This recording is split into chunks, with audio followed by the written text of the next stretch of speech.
எல்லாரும் ஒரு ஹல்லேலூயா சொல்லலாமா? சத்தமா ஏற்கலாம். யாருக்கெல்லாம் என் பேர் ஞாபகம் இருக்கு? சொல்லுங்க பார்க்கலாம். தேவன் யாரையும் பயன்படுத்தான்றதுக்கு நான் தான் சாட்சி.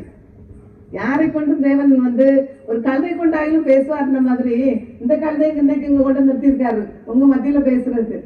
தேவன் பட்சபாதம் உள்ளவர் அல்ல. அவர் யாரை கொண்டாயிலும் பேசுவாரு. நம்ம நேத்து இப்ப நம்ம ஒரு சின்ன ஜெபம் பண்ணிருக்கலாமா? கர்த்தாவே, பரிசுத்தமான தேவனே, இந்த வேளையில ஏசப்பா எங்க மத்தியில் நீங்கள் இறங்கி வந்ததற்கா நன்றி ராஜா. ஆமா ஏசப்பா, இந்த வேளையில ஏசப்பா உங்கள் வார்த்தைகளை கேட்க வந்திருக்கும் பிள்ளைகளை உங்கள் கருத்தில் ஒப்போடுக்கிற ராஜா. ஆமா ஏசப்பா, அவர்கள் இந்த வார்த்தைகளை கேட்டு அதன்படி நடக்க கிருபை செய்யுங்க ஏசப்பா. ஆமா ஏசப்பா, என் உதடுகளிலிருந்து பரிசுத்தமான வார்த்தைகள் உங்கள் வல்லமை புறப்பட்டு வந்து ஏசப்பா ஒவ்வொரு இருதயத்தை நிரப்ப வேண்டுமா இவர்கள் நோய்க்கு மன்றாடுகிறேன் ராஜா. ஆமா ஏசப்பா, இந்த சபையார் நாங்கள் மனத்தாழ்மையா உங்கள் முன்னாடி நிற்கிறோம் ராஜா. கிருபையா இறங்கி ஏசப்பா. அப்பா, நீங்கள் எங்கள் மனத்தாழ்மையா உங்களோடு நிற்கும் போது நீங்கள் எங்களை தள்ளிவிடுற தேவன் அல்ல ராஜா. ஆமா ஏசப்பா, எங்களை பரிபூர்ணமா ஆசீர்வதிக்க தேவன் ஏசப்பா. இன்றைக்கு நீங்கள் எங்களை ஆசீர்வதிக்க போவதற்காக நன்றி ஏசப்பா. அப்பா, எல்லாவற்றையும் திருக்கத்தில் தாழ்த்தி ஒப்போட்டு ராஜா நீங்க பொறுப்படுத்திக் கொள்ளுங்க ஏசப்பா. ஆசீர்வதிங்க ராஜா. துதிக்கிற மகிமையெல்லாம் உங்களுக்கே செலுத்துறோம்ப்பா. இயேசுவின் ஜெபங்கள் நல்ல பிதாவே. நம்ம நேற்று ஏன் ஜெபிக்கணும் அப்படின்னு பார்த்தோம்ல, அதோட கண்டினியூஷன் தான் இன்னைக்கு. நம்ம ஆலயத்துல ஜெபிக்கணும். ஆலயத்துல நம்ம ஜெபிக்கும் போதுதான் நம்மளால அழுது ஊற்ற முடியாது. நம்ம வீட்டுல அழுது நம்ம ஜெபிக்கும் போது யாராவது பார்த்தாங்கன்னு வைங்க, என்ன நீ இப்படி வீட்டுல அழுகுறீங்க, ஹஸ்பண்ட் திட்டுவாரு கண்டிப்பா. உனக்கு எப்ப பார்த்தா அழுகுறதே வேலை, அழுது நான் பார்த்தாலே எனக்கு எரிச்சலா இருக்கு, இது எப்ப பார்த்தா அழுதுகிட்டே இருப்பேன் அப்படி சொல்லுவாரு. அதனால நான் என்ன பண்ணுவேன், ஆலயத்துக்கே ஓடி போயிடுவேன். பக்கத்துல ஆலயம் இருந்தாலும் சரி, தூரத்துல ஆலயம் இருந்தாலும் சரி, நான் கண்டிப்பா ஆலயத்துல போய் உட்கார்ந்து அழுது ஜெபித்து எசப்பா இப்படி இருக்க காரியங்கள் இப்படி இருக்குன்னு சொல்லி நான் ஆலயத்துல உட்கார்ந்து தான் நான் ஜெபிப்பேன். ஆலயத்துல நம்ம உட்கார்ந்து ஜெபிக்கும் போது நம்மளால முழு இருதயத்தையும் ஊற்ற முடியும். நம்ம வீட்டுல இருக்கும்போது யாராவது வருவாங்க போவாங்க, நமக்கு எண்ணங்கள் எல்லாம் நம்ம வீட்டுல அடுப்புல என்ன வச்சோமோ அது இதாகி போயிருமோ, நம்ம மத்தியானத்துக்கு என்ன பண்ணோம், அந்த சிந்தனைகளே நம்ம ஓடிக்கிட்டு இருக்கோம். ஆனா ஆலயத்துக்கு போகும்போது நம்ம ஒரு மனதாய் நம்ம ஜபிப்போம். அது ஒரு மனது தான் ரொம்ப முக்கியம். ஒரு மனது நம்ம எப்பவுமே ஜபிக்கும் போது அப்பா ஏசப்பா எனக்கு ஒரு மனது ஆவி தாங்கன்னு சொல்லி நம்ம ஜபிக்கணும். அப்பதான் நம்ம இந்த ஒரு மனதோடு ஜபிக்கும் போது நம்ம தேவனோட இணைந்து ஜபிப்போம். நம்ம வீட்டுல இருக்கும்போது நமக்கு அந்த மாதிரி கண்டிப்பா முடியாது. நம்ம அதிகாலையில் எழுந்து ஜபிக்கும் போது நம்மளால முடியும், ஏன்னா எந்த டிஸ்ட்ராக்ஷனும் இருக்காது. ஆனா ஆலயத்துல ஜபிக்கும் போதுதான் நம்ம அழுது ஊற்றி ஜபிக்க முடியும். பாருங்க, நம்ம அன்னாள் எப்படி ஜபிச்சாங்க பாத்தீங்களா? 1 சாமுவேல் 1 10 வாசிங்களா?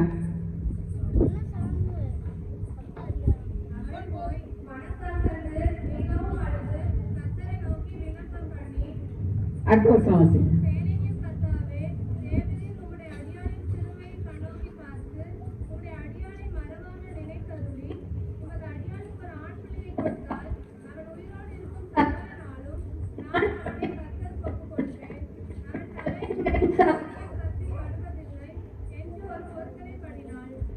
நமக்கு அண்ணாளை பத்தி நல்லா தெரியும். எல்கானாவுக்கு 2 மனைவி. அப்போ அண்ணாளுக்கு குழந்தை இல்லை. நம்ம குழந்தை இல்லாததுன்னா நம்ம சொசைட்டில நம்ம எவ்வளவு ஒரு கஷ்டப்படுவோம் பாத்தீங்களா? நான் அந்த பாதையில கடந்து வந்திருக்கேன். ஒண்ணுமே இல்லை, எனக்கு 1.5 வருஷம் தான் குழந்தை இல்லை. ஐயோ, எல்லா பக்கமும் இருக்கும். உங்க அம்மா ஒரு பக்கம் இருக்கும், எங்க மாமியார் ஒரு பக்கம் இருக்கும். என்ன இன்னும் குழந்தை இல்லையே, இன்னும் குழந்தை இல்லையே. நான் அந்த 1.5 வருஷம் கிட்டத்தட்ட நாங்க கல்யாணம் ஆனது. ஆனா அந்த 1.5 வருஷம் நான் எங்கேயுமே போகல.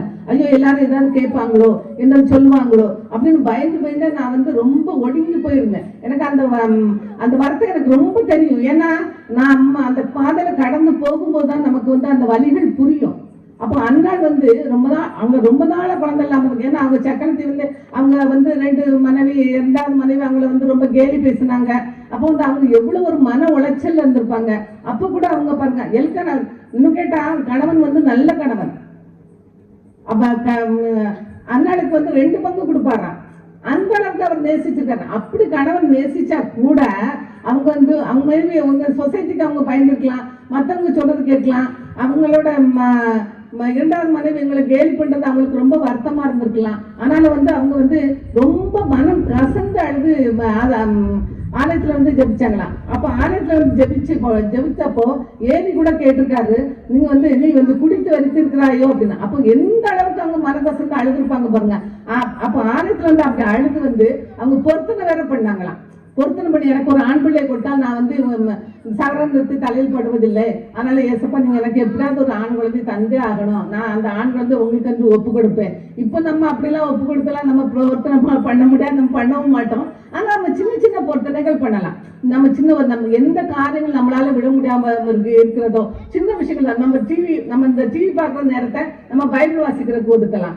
நம்ம அந்த டிவியில உட்காரும்போது நம்ம வந்து அதுலயே நம்ம வந்து ஒரு அடிக்ட் ஆன மாதிரி ஆயிடுறோம். அந்த நேரத்தை நம்ம ஒதுக்கிட்டு நம்ம தேவன் பாதத்துல அமர்ந்திருந்து ஜெபிக்கலாம். நம்ம ஆலயம் எப்பொழுதுமே திறந்துதான் இருக்கும். நம்ம வந்து எப்பவுமே நான் போற ஆலயத்துல வந்து அவங்க மேல வந்து கூட்டிடுறாங்க. நான் என்ன பண்ணுவேன், கீழே போய் சிஸ்டர் கொஞ்சம் சாவி கொடுங்க, நான் ப்ரேயர் பண்ணணும் அப்படின்னு சொல்லி அவங்ககிட்ட சாவி வாங்கிட்டு போய் திறந்து உட்கார்ந்து ப்ரேயர் பண்ணிட்டு வருவேன். ஏன்னா எங்க வீட்டுல யாரும் வச்சுக்கப்படலைங்கிறதுனால எனக்கு வந்து ரொம்ப என்னால உட்கார்ந்து ஜெபிக்க முடியாது. நான் ஆலயத்துக்கு தான் ஓடுவேன். எல்லா காரியங்களும் நான் ஏசப்பாட்ட சொல்லுவேன். எனக்கு நான் சொல்லாத காரியங்களே ஏசப்பாட்டாது. எல்லா காரியங்களும் ஏசப்பா இது இப்படி நடக்குது, இது இப்படி நடக்குது, ஏன் இப்படி நடக்குது, ஏன் இது நான் இப்படி எல்லாமே நான் அவர்தான் சொல்லுவேன். ஏன்னா மனுஷங்கிட்ட நம்ம சொல்லவே முடியாது. அது நம்ம ரசிக்கப்படாத குடும்பத்துல சொன்னோன்னு வைங்க, இன்னும் நம்மள ரொம்ப திட்டுவாங்க. அதனால நான் எப்பவுமே ஆலயத்துக்கு போய் மாங்கிட்ட சாய் வாங்கி எடுத்துன்னு நான் ஆலயத்துல வந்து ஜெபித்து எசப்பா அந்த இதுல இருந்து எப்பயாவது எனக்கு ஒரு விடுதலை கொடுங்க அப்படின்னு சொல்லி நான் அதுக்கப்புறம் எனக்கு மனசெல்லாம் சமாதானம் ஆயிரும். ஏன்னா அந்த நம்ம வந்து ஏசப்பட்ட ஒப்பு கொடுக்கும் போது நமக்கு தெரியும். ஏன்னா நான் நேற்று சொன்ன பார்த்தீங்களா, நம்ம வந்து நாம் விசுவாசிப்போம் இன்னும் ரெண்டு அறிந்து கொண்டாச்சு.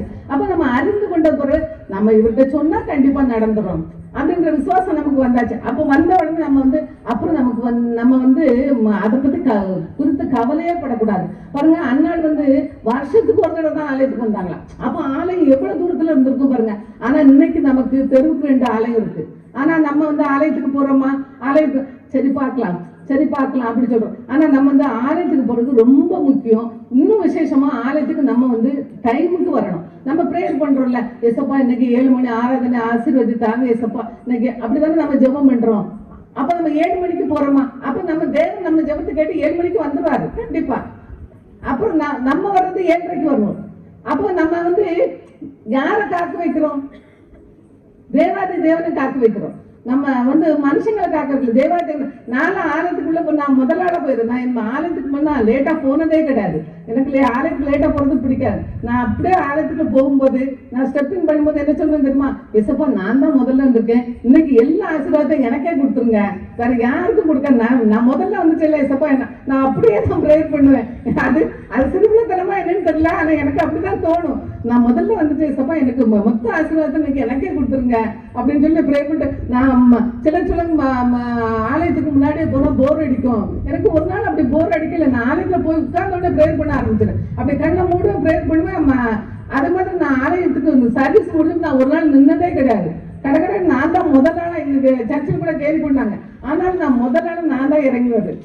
அனாவசியம் வார்த்தைகளுக்கு நம்ம வந்து ஆலயத்துல இடம் கொடுக்க வேண்டாம். நம்ம வெளியே பேசலாம், எவ்வளவு பேசலாம், இது பண்ணலாம். நம்ம கூட கொஞ்சம் இருந்ததுன்னா நம்ம அனாவசிய வார்த்தைகளுக்கு நம்ம இடம் கொடுக்க வேண்டியது இருக்கும். ஆனால் நம்ம வந்து ஆலயத்துக்கு வரும்போது நம்ம பரிசுத்தமா காத்துக்கொள்ளணும். அந்த பரிசுத்தமா காத்துக்கொள்ளும் போது தான் நம்ம தேவன் நம்ம சத்தத்தை கேட்பாரு.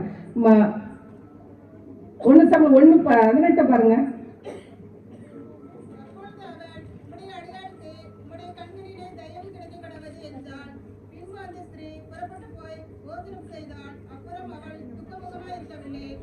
பாத்தீங்களா, அவ வந்து போஜனம் கூட செய்யாம அழுதுருக்கா, சாப்பிட கூட முடியாம, சாப்பிட கூட இஷ்டம். அப்ப எந்த அளவுக்கு துக்கமா இருந்திருப்பா பாருங்க. ஆனா தேவன் பாதத்துல எல்லாவற்றையும் ஊற்றின பிறகு அவள் துக்க முகமா இருக்கவில்லை. அது போலதான் நாமும் இருக்கணும். நம்ம வந்து ஆலயத்துல வந்து ஜெபிச்ச பிறகு துக்க முகமா இருக்கவே கூடாது. அதுதான் நமக்கு சாட்சி. இவங்க ஆலயத்துக்கு போறாங்க, துக்க முகமா இல்லை, இவங்க எவ்வளவு பிரைட்டா இருக்காங்க, இவங்களால மட்டும் தெரியும் நம்ம கஷ்டங்கள் எல்லாம், நம்ம பிரச்சனைகள் அவங்களுக்கு கண்டிப்பா தெரியும். ஆனாலும் இவங்க எப்படி இவ்வளவு சந்தோஷமா இருக்காங்க, இவங்களால எப்படி சந்தோஷமா இருக்க முடியுது? அப்ப நம்ம வந்து நம்ம தேவாதி தேவன் நம்ம ஆராதிக்கணும். நம்ம அப்படிப்பட்ட தேவனை ஆராதிக்கணும். நம்ம ஒரு சாதாரண தேவனை ஆராதிக்கவே இல்லை. நம்ம ராஜாதி ராஜாவே ஆராதிக்கணும். நம்ம ராஜாதி ராஜாவின் பிள்ளைகள். நம்ம தேவன்கிட்ட போகும்போது நம்ம சின்ன சின்ன காரியங்கள்லாம் கேட்கக்கூடாது, பெரிய காரியங்களை கேட்கணும். நானும் அப்படிதான் கேட்பேன், எசப்பா அந்த சபையில எனக்கு தான் பெரிய காரம் வேணும். ஆமா, எசப்பா கொடுப்பாரு இந்த சபை. ஆனா ஏசப்பா ஆசீர்வதிங்க, எல்லாரும் ஆசீர்வதிங்க. ஆனா எனக்கு நீங்க முதலிடம் தரணும். ஏன்னா நான் உங்களுக்கு முதலிடம் கொடுக்குறேன். அப்ப நீங்க எனக்கு முதலிடம் தரணும் தானே. நான் ஏசப்பாட்ட சண்டை, எப்பவும் சண்டை தான் போடுறேன். சண்டை போடாத நாளே கிடையாது. ஏன் ஏசப்பா இது நடக்கல, எது இப்படி நடக்கல. நான் இப்படிதான் ஒரு காத்திருந்து, நான் ரொம்ப நாள் காத்திருந்தேன். ஒரு காரியத்துக்கு டைம் கல்யாணத்துக்கு ரொம்ப நாள் காத்திருந்தேன். கிட்டத்தட்ட 7 வருஷம் காத்திருந்தேன். அப்போ ரொம்ப மன உளைச்சல் எனக்கு. என்னடா இது இப்படி ஆகிட்டு இருக்குது, இது இவ்வளவு நாள் ஆகி போச்சேன்னு சொல்லி. ஏன்னா நம்ம சொசைட்டில தெரியாதா, நாள் ஆக கொஞ்சம் எல்லாரும் கொஞ்சம் ஏதாவது பேச ஆரம்பிச்சோன்னு நாங்க ரொம்ப மனசு உடஞ்சு போயிட்டோம். கிட்டத்தட்ட ஒரு 8 மாசம் நாங்க ரொம்ப போராட்டத்துக்குள்ள போயிட்டோம்.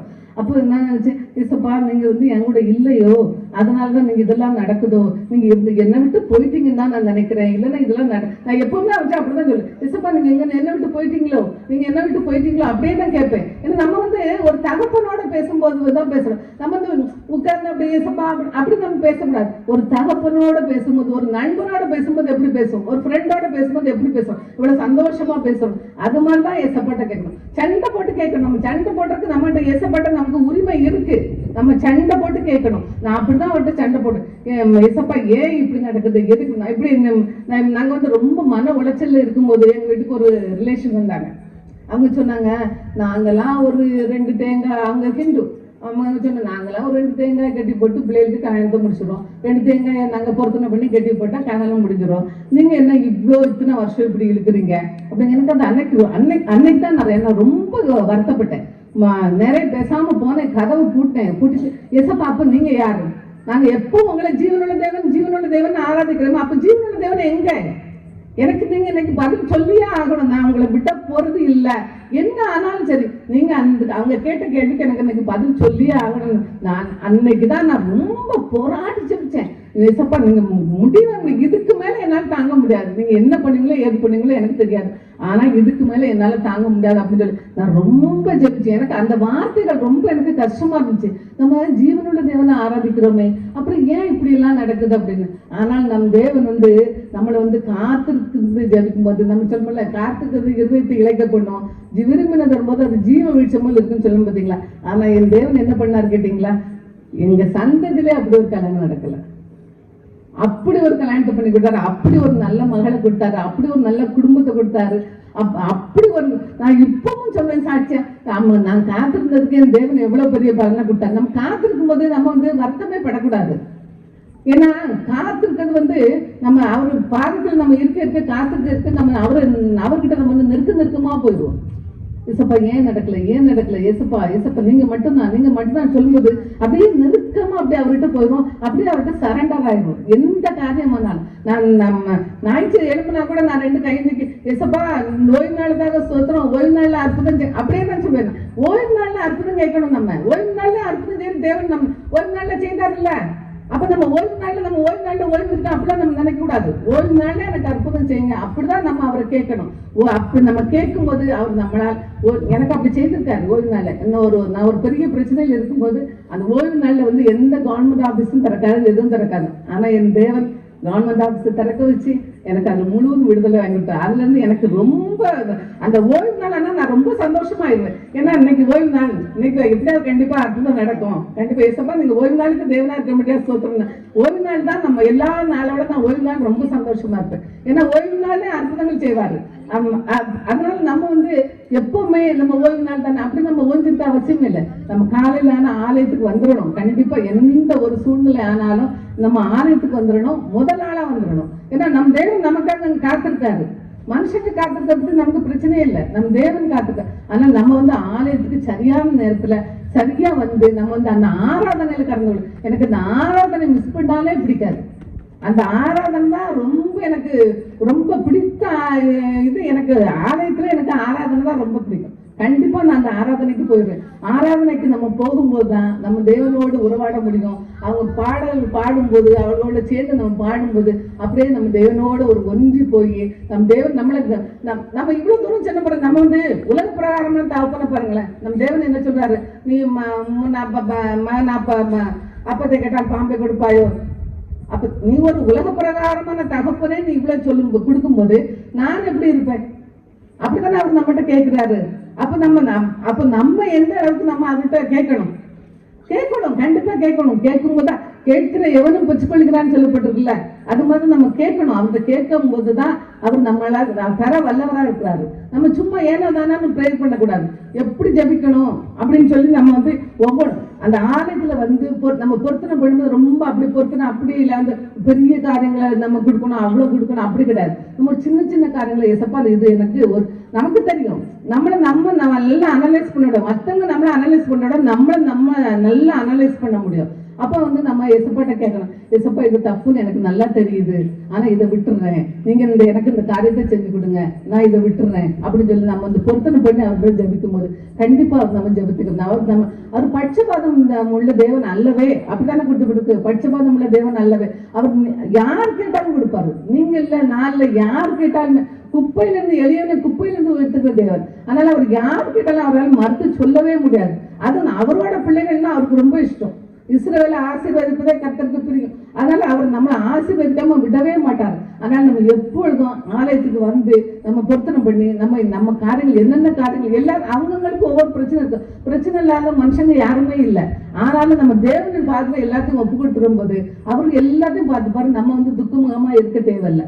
அதனாலதான் நம்ம எதுக்காக ஆலயத்துக்கு வரணும், ஆலயத்துக்கு முக்கியத்துவம் கொடுக்கணும்னு சொல்றது எனக்கு இருக்குதான். எனக்கு ஆலயத்துக்கு போய் ஜபிக்கும் போதுதான் எனக்கு எல்லா காரியங்களும் விடுதலை ஆகும். எல்லாம் அந்த இயேசுவோடு நான் ரொம்ப சாதாரணமா பேசிக்கிட்டு ரோட்ல போகும்போது கூட சப்பா நான் இப்படி போறேன், என் கையை பிடிச்சிக்கிடுங்க, என்ன ரோட கிராஸ் பண்றதுக்கு எனக்கு பயமா இருக்கு, என் கையை பிடிச்சிக்கிடுங்க சப்பா, என் கையை பிடிச்சிக்கிடுங்க சப்பா, அப்புறம் நான் சொல்லிட்டே போவேன். ஆனா எனக்கு அவர்கிட்ட எனக்கு ரொம்ப இஷ்டம் ஏசப்பா. எனக்கு இந்த உலகத்துல யாரு இஷ்டம்னா ஏசப்பா தான். எனக்கு எல்லா விஷயங்களும் நான் எந்த சின்ன காரியமும் பிறகு ஏசப்பாட்டன்னு சொல்ல. ஆனால் நாம வந்து ஆலயத்துக்கு போறது நம்ம வந்து எப்பவுமே விட்டு விடக்கூடாது. நம்ம ஆலயத்துக்கு போறது ஒரு கட்டாயமாவே வச்சிருக்கணும். அது நம்ம சாப்பாடு மாதிரி, நம்ம ஜீவன் மாதிரி நம்ம நினைச்சு நம்ம ஆலயத்துக்கு போகும்போது நம்ம தேவன் எல்லா வச்சையும் நம்ம இருந்து விடுவிக்க வல்லவராக இருக்கிறார். நம்ம சொல்லல இந்த ஆலயத்தில் நம்ம கர்த்தரின் கண்கள் திறந்தவைகளும் காதுகள் செவிகள் கேட்கிறவங்களா இருக்கிறதுன்னு சொல்றோம்ல. அப்ப நம்ம வந்து நம்ம தேவன் நம்ம பிள்ளை எப்ப கேட்க மாட்டான் நம்ம அப்படின்னு சொல்லி நம்ம காத்துக்கிட்டு இருக்காருல்ல. அவர் செவிகள் எப்பவுமே திறந்திருக்கு இல்ல, நம்மளோட கூப்பிடுதலுக்கு அவர் செவிகள் எப்பவுமே திறந்திருக்கு இல்ல. அப்ப நம்ம ஆலயத்துல இருந்து அவரை கூப்பிடும் போது எங்க இருந்து கூப்பிட்டாலும் கேட்பாரா. ஆனா ஆலயத்துல வந்து கூப்பிடும் போது ஸ்பெஷலா அவரு கண்டிப்பா நம்மளை வந்து கைவிடவே மாட்டாரு. எல்லா நம்மளோட பேசுவாரு. கேளுங்க எசப்பா இந்த பேசுங்க, நானும் அப்படித்தான் கேட்பேன். எசப்பா என்ன எசப்பா நீங்க பேசி ஒரு வாரம் ஆச்சே, பேசி 4 நாள் ஆச்சே, ஏன்னு நீங்க பேசவே மாட்டேன்றீங்களே, இதுக்கு ஏதோ நடந்துருச்சோ, நான் தப்பு பண்ணிச்சேனோ, அடிக்கடி கேட்பேன் அந்த வார்த்தை. நம்ம அப்படி அவரோட உறவாடும் போது அவர் நம்மளோட பேசுவார். நம்ம ஒரு திங்கான காரியத்தை நம்ம செய்ய போகும்போது அவர் தடுத்து போடுவார். வழியிடுவேன்னு சொல்லி இடது பக்கம் சாயும் போதும் வடது பக்கம் சாயும் போதும் வழியிடுவேன் சத்தத்தை கேட்பேன்னு சொல்றாருல்ல. அவரோட நம்ம இணைந்து இருக்கும் போதுதான் நம்ம அந்த சத்தத்தை கேட்க முடியும். நம்ம சும்மா இருக்கும்போது நம்ம அந்த சத்தத்தை கேட்க முடியாது. அதனால வந்து எனக்கு அன்பான நான் ரொம்ப வந்தாடு உங்கள்கிட்ட கேட்டுக்கிறேன். நீங்க ஆலயத்துக்கு வந்து ஆலயத்துல வந்து எல்லாத்தையும் ஒப்பு கொடுத்து நீங்க ஜெபிங்க, கண்டிப்பா விடுதலை தருவாரு. நான் வந்து இதெல்லாம் நான் சொல்லணும்னு நான் நினைக்கவே இல்லை. இங்க வந்தப்பதான் நம்ம கண்டிப்பா இதெல்லாம் சொல்லணும்னு எனக்கு வந்து ஆவியானவர் உணர்த்துறாரு. அதனாலதான் என்னால இந்த வார்த்தைகள்லாம் பேச முடியுது. இல்லை நான் இந்த வார்த்தைகள்லாம் என்னால பேசவே முடியாது. நான் முன்னாடி ரொம்ப நினைப்பேன், இசப்பா நான் ரொம்ப பேசுறேன், ஏன் இசப்பா எனக்கு இவ்வளவு வாங்கி கொடுத்தீங்க, நான் ரொம்ப பேசுறேன், யார்கிட்டனாலும் ரொம்ப பேசுறேன், நான் ரொம்ப பேசுவேன், எப்ப பார்த்தாலும் பேசிக்கிட்டு இருப்பேன், சண்டை வேற போடுவேன். ஏன் இசப்பா எனக்கு இப்படி ஒரு வாயை கொடுத்தீங்க அப்படின்னா. ஆனா நான் இப்போ நினைச்சு பாக்குறேன், எசப்பா எனக்கு இந்த வாயை எதுக்கு கொடுத்துருக்காரு, அவரோட சுவிசேஷத்தை அறிவிக்கிறது, மற்றவர்களுக்கு ஆறுதலான வார்த்தை, நிறைய நான் ஆறுதலான வார்த்தைன்னு சொல்லுவேன். நிறைய பேர் என்கிட்ட வருவாங்க, நான் அந்த வாக்கிங் ஃப்ரெண்ட்ஸ் கூட என்கிட்ட சொல்லுவாங்க, உங்ககிட்ட பேசும்போது மட்டும் எனக்கு ரொம்ப ஆறுதலா இருக்கு, நீங்க ஒரு பெரிய விஷயத்த ரொம்ப சாதாரணமா சொல்லிடுறீங்க, அது எங்களுக்கு அந்த மனசுக்கு ரொம்ப ஆறுதலா இருக்கு அப்படின்வாங்க. நான் இப்பதான் நினைக்கிறேன், இசப்பா வந்து ஒரு குறிக்கோள் இல்லாம வந்து யாரையும் அவரு படைக்கல.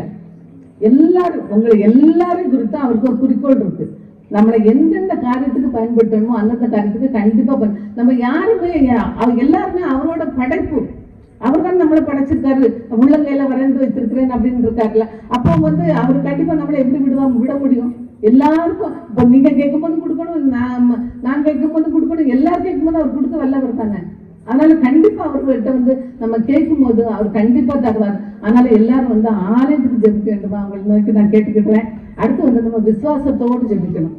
விசுவாசத்தோடு ஜபிக்கும் போதுதான் நம் தேவன் வந்து விசுவாசிக்கிற எவனு பெற்றுக்கொள்ள விசுவாசத்தோடு நம்ம ஜபிக்கும் போதுதான் நம் தேவன் நமக்கு எல்லாவற்றையும் தர. நம்ம பிள்ளை நம்மளே நம்பி இருக்கா, நம்ம பிள்ளை வேற யாரையுமே நம்பல. நம்ம மனுஷங்கிட்ட போகவே வேண்டாம். ஏன்னா நம்ம வந்து நம்ம தேவன்கிட்ட ஒப்பு கொடுத்த பிறகு விசுவாசத்தோடு நம்ம ஒப்பு கொடுக்கும் போது நம்ம வந்து மனுஷங்கிட்ட போகவே வேண்டாம். நம்மளை மனுஷங்கிட்ட போக வைக்கவே மாட்டாரு. ஏன்னா அவருக்கு தெரியும் நம்ம பிள்ளை நம்மளை நம்பி இருக்கா, நம்ம அவளுக்கு என்னெல்லாம் செய்யணுமோ அதை செய்யணும் அப்படின்னு சொல்லிட்டு. அந்த நம்ம 1 ராஜாக்கள் 8:33 பாருங்க. நம்ம எலியா என்ன பண்றாரு பாருங்க.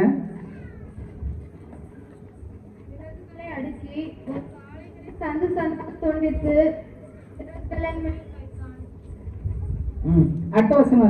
பிற்பாடு அவன், நீங்கள் 4 குடம் தண்ணீர் கொண்டு வந்து சர்வாங்க தகன பலியின் மேலும் விறகுகளின் மேலும் ஊற்றுங்கள் என்றான். பின்பு 2ஆம் தரமும் அப்படியே ஊற்றுங்கள் என்றான். 2ஆம் தரமும் ஊற்றினார்கள். அதற்கு பின்பு 3ஆம் தரமும் அப்படியே ஊற்றுங்கள் என்றான். 3ஆம் தரமும் ஊற்றினார்கள். 36ஆம் வசனம் வாசிங்கம்மா. அந்தி பலி செலுத்தும் நேரத்திலே தீர்க்கதரிசியாகிய எலியா வந்து, ஆபிரகாமுக்கும் ஈசாக்குக்கும் யாக்கோபுக்கும் தேவனாகிய கர்த்தாவே, இஸ்ரவேலிலே நீர் தேவன் என்றும் நான் ஊழியக்காரன் என்றும் நான் இந்த காரியங்களை எல்லாம் உம்முடைய வார்த்தையின்படி செய்தேன் என்றும் இன்றைக்கு விளங்க பண்ணும். பாத்தீங்களா எலியா எப்படி சொல்றாருதான், ஊத்துங்க ஊத்துங்க ஊத்துங்க, ஈரமாக்குங்க, இன்னும் தண்ணி ஊத்துங்க, வாய்க்கால வெட்டுங்க, சுத்தி வெட்டுங்க. அப்படி அவர் வந்து எவ்வளவு ஒரு விசுவாசம் இருந்தா அவர் அவ்வளவு தூரம் சொல்லியிருப்பார். பார்த்தீங்களா, நம்ம என்ன பயந்துருப்போம், ஐயோ விறகு ஈரமாயிடுச்சுன்னா பத்திக்காதே, நம்ம என்ன பண்றது, நம்ம என்ன பண்ணுவோம், நம்ம அங்கே நடுங்கிருப்போம். ஆனா எலியா எவ்வளவு ஒரு விசுவாசமா செய்திருக்காரு பார்த்தீங்களா. இன்னும் ஊத்துங்க இன்னும் ஊத்துங்க, வாய்க்கால்களை சுத்தி விட்டுங்க, வாய்க்கால்ல தண்ணி ஊத்துங்க, அப்புறம் எப்படி எரியுதுன்னு பார்க்கலாம். ஆனா பாகால்கள் வச்சுட்டாங்களா, எப்படி ஜபிச்சாரு பார்த்தீங்களா. எல்லாருக்கும் தேவனே நான் வந்து நீங்க தான் எல்லாம் நீங்க அறிஞ்சிருக்கேன், நான் அறிந்திருக்கிறேன், நீங்க வந்து இதை கண்டிப்பா செய்யணும்னு சொல்லும் போது அந்திப்பள்ளி நேரத்துல வந்து எல்லா வந்து அக்னி வந்து படிச்சுக்கப்பட்டது பார்த்தீங்களா. அப்போ வந்து நம்ம வந்து விசுவாசத்தோடு ஜபிக்கணும். சும்மா ஜபிச்சா எந்த காரியமுமே நடக்காது. நம் தேவன் இதை செஞ்சிருவாரு. நம்ம ஒரு மனுஷங்கிட்ட கூட நம்ம இவங்க இதை செய்திருவாங்கன்னு நம்பி தானே ஒரு காரியத்தை கொடுக்கும். அப்படி நம்ம நம்பி கொடுத்தா கூட சில சமயம் ஃபெயிலியர் ஆயிடும். ஆனா நம்ம தேவன்கிட்ட கொடுக்கும்போது அது ஒரு காலம் ஃபெயிலியர் ஆகாது. ஏன்னா நம் தேவன் வந்து நம்மளை வந்து எனக்கு அது எப்படி சொல்றது, அவ்வளோ ஒரு சந்தோஷமா இருக்கு. நம்ம வந்து இப்படிப்பட்ட தேவனை கொண்ட ஜனம் பாக்கியம் உள்ளதுன்னு சொன்ன மாதிரி நம்மளாம் எவ்வளவு பாக்கியம் உள்ளவங்க. உண்மையில அவரால் நம்ம தெரிந்து கொள்ளப்பட்டிருக்கோம்னா நம்ம வந்து எவ்வளோ ஒரு பாக்கியம். தெரிந்து கொள்ளப்பட்ட ஜனங்களை அவர் வந்து கைவிடவே மாட்டாரு. நம்ம வந்து சாதாரணமாக நம்ம தெரிந்து கொண்டாரு, உபத்திரவத்தின் குகையில் நம்மளை தெரிந்து கொண்டாரு. நான் உபத்திரப்பட்டது நல்லது, அதனால் உங்களுடைய பிரமாணங்களை கற்றுக்கொண்டேன். நம்ம உபத்திரப்பட்டதான் நான் அது அடிக்கடி இப்ப நினைச்சுப்பேன். நம்ம உபத்திரப்பட்டதுனாலதான் நம்ம ஆலயத்துக்கு வந்தோம், உபத்திரப்பட்டதுனாலதான் அவர் நம்மளை தெரிந்து கொண்டார். நம்ம உபத்திரப்படாமலே இருந்தா நம்ம அப்படியே ஆசிரியஸ் அப்படியே ஜாலியா போயிட்டு இருந்திருப்போம். உபத்திரப்பட்டதுனாலதான் நம்ம தேவன் நம்மளை தெரிந்து கொண்டார். இப்ப எவ்வளவு ஜாலியா இருக்குல்ல, எல்லாம் எசப்பா பார்த்துப்பாரு, எல்லாம் பிரச்சனைகள் உண்டு. ஆனாலும் நம்ம பிரச்சனை இல்லைன்னு நம்ம சொல்லவே முடியாது. இன்னும் கேட்டா நமக்கு இன்னுமே அதிக பிரச்சனைகள். ஆனால் நம்ம பிரச்சனைகள்லாம் தாங்கிக் கொள்வதற்கு ஒரு தேவன் இருக்கார், தாங்கிக் கொள்வதற்கு ஒரு தகப்பன் இருக்கிறார். ஆனால் நம்ம வந்து கவலைப்பட தேவையே இல்லை, எல்லாவற்றையும் அவர் பார்த்துக் கொள்வார். மார்க் 11:24 வாசிங்களேன்.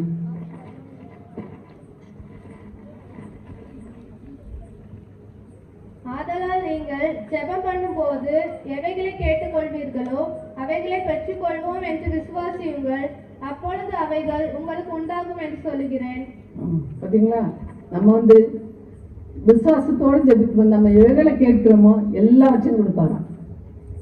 எல்லாவற்றையும் நம்ம வந்து இன்னொன்று நம்ம ஜபிக்கும் போது என்ன யோசிக்கணும்னா, அவர் சித்தத்துக்கு ஒப்பு கொடுத்து ஜபிக்கணும். அவர் சித்தத்துக்கு ஒப்பு கொடுக்காம நம்ம ஜபிக்கும் போது நான் எல்லாவற்றுக்கும் நான் ஒரு பெரிய லிஸ்டே வச்சிருக்கேன். எப்பவுமே என்கிட்ட ஒரு லிஸ்ட் இருக்கும்.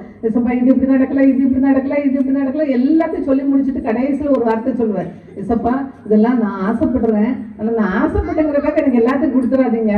ஏன்னா அது எப்படி இருக்குன்னு எனக்கு தெரியாது. நாளைக்கு ஏதாவது அதனால நீ கேட்ட நான் கொடுத்தேன்னு சொன்னேன்னு வைங்க, நான் நாளைக்கு உங்ககிட்ட தான் வந்து நிற்பேன். அப்ப நீங்க தான் அதை சால்வ் பண்ணணும். அதனால இப்ப நீங்க செய்யாட்டி கூட நான் கவலைப்பட மாட்டேன், ஆனா நான் உங்கள்கிட்ட கேட்டுக்கிட்டே இருப்பேன். உங்க சித்தம் எப்படியோ அப்படி எனக்கு செய்யுங்க, உங்க சித்தத்தின்படி செய்யுங்க, நான் என்னோட விருப்பப்படி அல்ல, என்னோட சித்தத்தின்படி செய்யுங்க அப்படின்னு சொல்லிதான் நான் எப்பவுமே அவர்கிட்ட வந்து கேட்கறதே அதான். நம்மளும் அப்படித்தான் கேட்கணும். ஏசப்பா உங்க சித்தத்துக்கு ஒப்பு. எல்லா காரியங்களும் நம்ம நன்மையானது அல்ல. அதாவது நம்முடைய கண்களுக்கு அது நன்மையா தோணலாம், ஆனா கர்த்தருடைய கண்களுக்கு அது நன்மையா இருக்காது.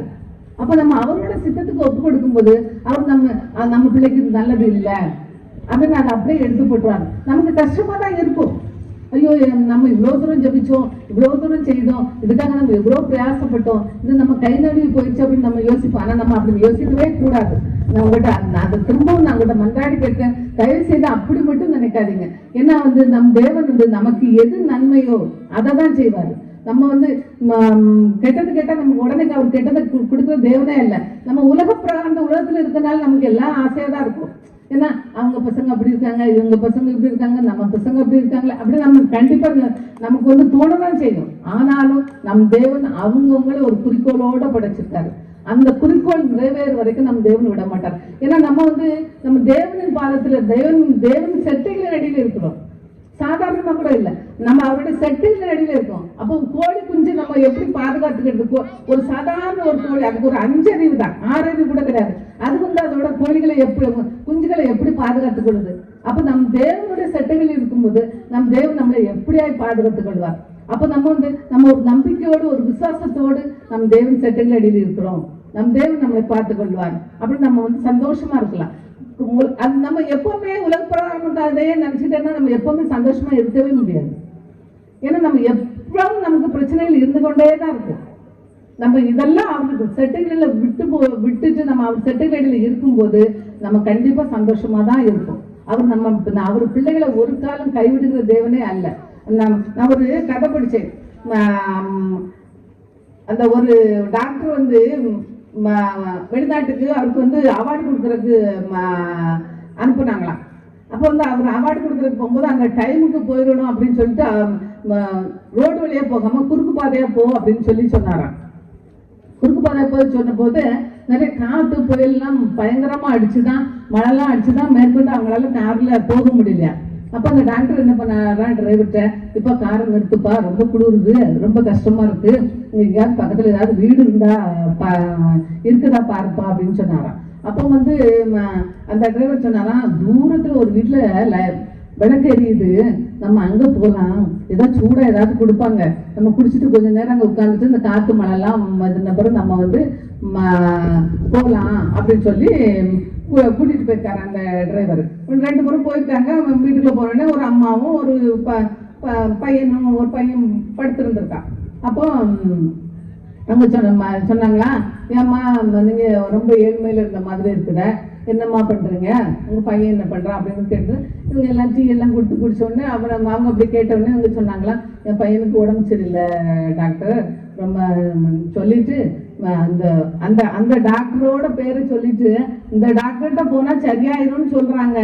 ஆனா அந்த டாக்டர்கிட்ட போறதுக்கு எனக்கு வசதியும் கிடையாது, வாய்ப்பும் கிடையாது. ஆனா நான் என் தேவனை நம்புறேன், தேவனை நம்பி இருக்கேன்.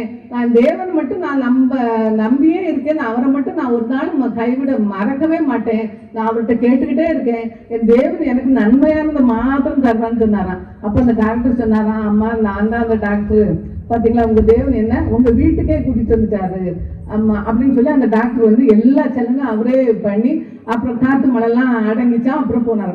அப்ப நம்ம தேவன் எவ்வளவு, எனக்கு அந்த கதை ரொம்ப பிடிச்சது. ஏன்னா நம்ம தேவன், நான் இந்த வழியை நான் நிறைய நடந்து போயிருக்கேன். நான் டாக்டர்ஸ்ட போய் உட்கார்ந்துருப்பேன், உட்கார்ந்து போது நான் போயிட்டே இருப்பேன்.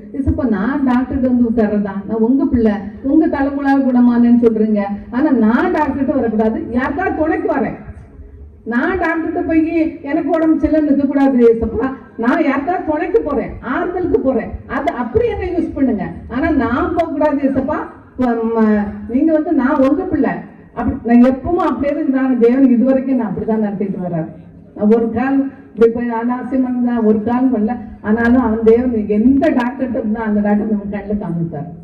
நம்ம எந்த காரியத்துக்கு நம்ம அவர்கிட்ட ஒப்பு கொடுத்த உண்மையில நான் சொல்றேன், என்னோட வாழ்க்கையெல்லாம் கடந்து வந்த பாதைகள்லாம் ரொம்ப மோசமான பாதைகள், ரொம்ப நான் இப்போ சமயம்னால என்னால அதை சொல்ல கூட முடியாது, அந்த அளவுக்கு நான் மோசமான பாதைகள்ல கடந்து வந்திருக்கேன். ஆனாலும் என் தேவனை பிடிச்சிக்கிட்டேன். எனக்கு அந்த ஒரே ஆறுதல் எனக்கு என் தேவன் என்ன தெரிந்து கொண்டிருக்கேன். அது அந்த சந்தோஷம் தான் எனக்கு பெரிய சந்தோஷம். என் தேவன் இருந்தார், நான் எதை வேணாலும் கடந்து போவேன். என் ஹஸ்பண்ட் கூட சொல்லுவாரு, ஏதாவது ஒண்ணு இப்படி என்ன பசங்க கையை பிடிக்க வந்தாங்க, என் ஹஸ்பண்ட் சொல்லாரு, அவளுக்கு யாரும் தேவையில்ல, அவன் ஏசப்பா ஸ்தோத்திரம் ஸ்தோத்திரம்னு சொல்லுவான், அவளுக்கு யாரும் தேவையில்ல அப்படிதான் சொல்றாரு. நான் யாரும் நம்பி இல்ல, ஏசப்பா நீங்க வாங்க, நீங்க செய்யுங்க, நீங்க கையை பிடிங்க, நீங்க அந்த ஒண்ணு மாத்திரம் தான் எனக்கு சொல்ல தெரியும். ஆனாலும் என் தேவன் என்னோட இந்த ஏழையின் ஜெபத்தை கூட கேட்கிறாரு. அந்த நம்ம நம்ம ஒண்ணுமே இல்லை, வெறும் குப்பை குழந்தை வெறும் மண்ணு தான். ஆனாலும் இந்த ஏழையின் ஜெபத்தையும் கேட்கிறாரு பார்த்தீங்களா. நான் எப்படியோ நான் நேற்றே சொன்ன குப்பையில கிடந்தேன் அப்படின்னு சொல்லிட்டு, நீங்களாம் அப்படி இல்லை. நீங்களாம் என்னோட ஸ்டேஜ்லாம் நீங்களாம் போகவே இல்லை. நீங்க நினைப்பீங்க, நீங்க ஒவ்வொருத்தரும் ஒரு பிரச்சனையோட வந்திருப்பீங்க. நீங்க நினைப்பீங்க, ஐயோ நான் இவ்வளவு பாடுகல, என்னோட பாடுகள்லாம் நீங்க கடந்தே போகல. என்னோட பாடுகள்ல இருந்து என் தேவன் காத்து கொண்டாருன்னா, உங்க பாடுகள்ல இருந்து காட்டுனா அவருக்கு ரொம்ப ஈஸி, ரொம்ப சாதாரண, அவருக்கு லேசான காரியம். பலன் உள்ளவன் பலன் லேசான காரியம் சொல்லப்பட்டிருக்கு பார்த்தீங்களா. அவருக்கு இதெல்லாம் ரொம்ப லேசான காரியம். நம்ம நினைக்கிற மாதிரி அவர் சாதாரண தேவனே இல்லை. நீங்க அவரெல்லாம் ரொம்ப சாதாரணமா இடம் போட்டாதீங்க. அவர் ராஜாதி ராஜா, நம் தேவன், நம்ம தகப்பன் உலக பிரகாரம் தகப்பன் நம்மளை கைவிடுவாரா? அதே மாதிரி நம்ம ராஜாதி ராஜா, அவரை மட்டும் விட்டுறாதீங்க. யாரும் நீங்க என்ன வேணாலும் பண்ணுங்க, ஆனா அவரை மட்டும் பிடிச்சு கொள்ளும் போது நம் தேவன் எல்லாவற்றையும் சகலத்தையும் திருப்பி கொள்வார். சகலத்தையும் நமக்கு திருப்பி தருவார். நம்ம என்னென்ன இழந்தமோ, என்னென்ன காரியங்களை இழந்தமோ, என்னென்ன காரியங்களுக்காக நம்ம காத்திருக்கிறோமோ எல்லாவற்றையும் நம் தேவன் நமக்கு திரும்பவும் தர வல்லவரா இருக்கிறார். நம்ம போராடி ஜெபிக்கணும், சாதாரணமா ஜெபிக்கூடாது. போராடி ஜெபிக்கும் போது நம்ம தேவன் எல்லாவற்றையும் விடுங்க வல்லாரு. ஆதியாகமம் 32:26 பாருங்க.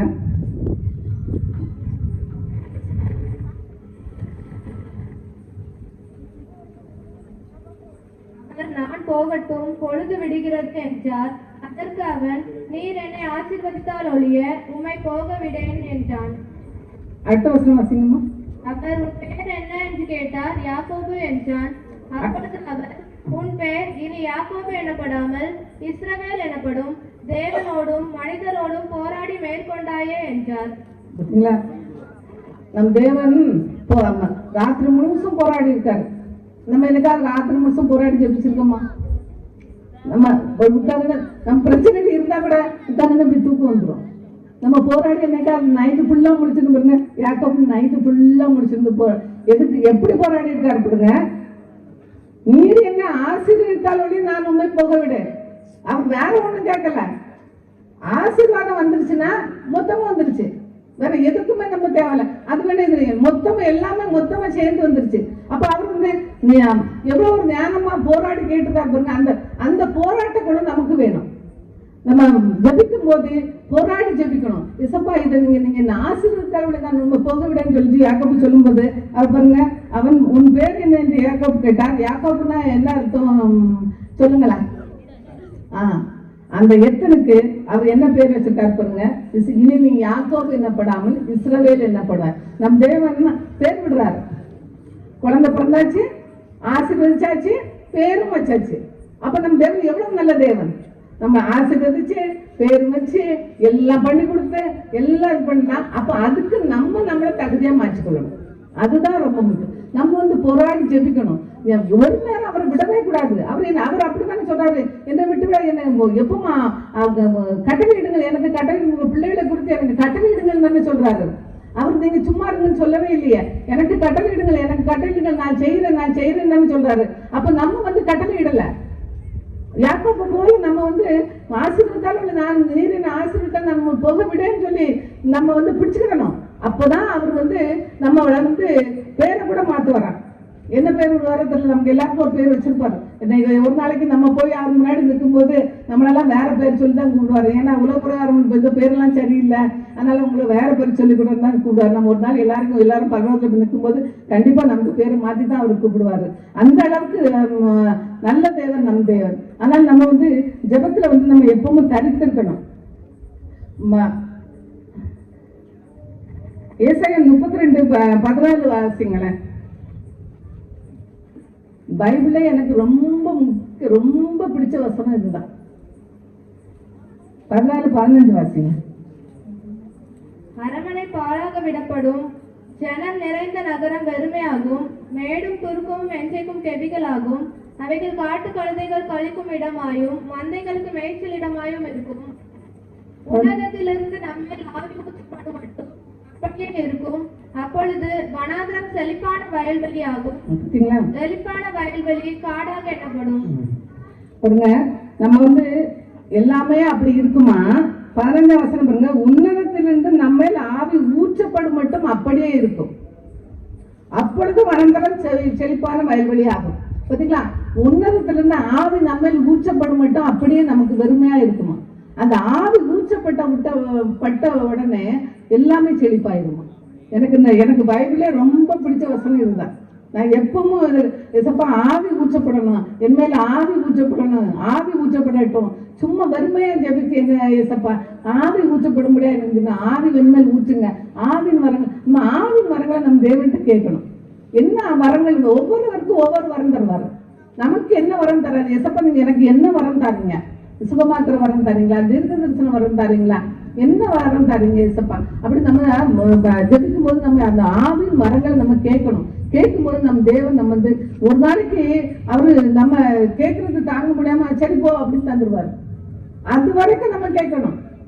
நம்ம சாதாரணமா நம்ம கேட்க கூடாது, கேட்டுக்கிட்டே இருக்கணும். இசப்பா நீங்க எதுவும் செய்யலையே, தெரியல. நான் கூட இருந்தேன், இசப்பா ஆவின் கனிகளை தருவேன்னு என்று சொன்னீங்களே, இன்னும் தரலையே, ஏன் தரல, எப்படி தரல, ஏன் தரல, எப்ப தருவீங்க சொல்லி 2 வருஷம் ஆச்சு. அப்படியே தான் கேட்பேன். 2 வருஷம் ஆச்சு இசப்பா நீங்க ஆவின் கனிகள் எனக்கு சுகமாக்குற கனிகளுக்கு கொடுங்க. அது வேற நான் சூஸ் பண்ணி வேற கொடுப்பேன். எனக்கு இந்த வரத்தை தாங்க, அந்த வரத்தை தாங்க, இந்த வரம் வேண்டாம் ஏசப்பா அப்படின்னு. நமக்கு நம்ம எல்லாமே கேட்கலாம் ஏசப்பாட்ட. நம்ம என்னென்ன கேட்கிறோமோ, அந்த என்னென்ன வேணுமோ, என்னென்ன கேட்கணுமோ எல்லாமே கேட்கலாம். நம்ம ஜபிக்கும் போது ஆவின் வரங்களை கேளுங்க. ஏசப்பா எனக்கு ஆவின் வரங்கள் தாங்க, அந்நிய பாஷை தாங்க, தீர்க்க தரிசன வரங்களை கொடுங்க.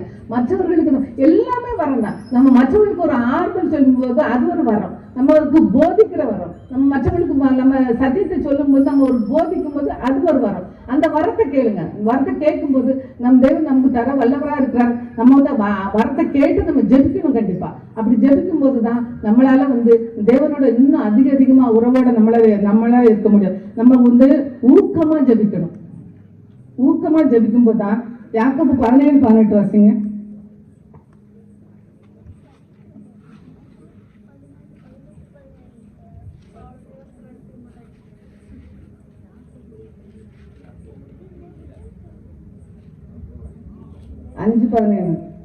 எலியா என்பவன் நம்மை போல பாடுள்ள மனுஷனாய் இருந்தும் மழை பெய்யாதபடிக்கு கர்த்தாய் ஜெபம் பண்ணினான்.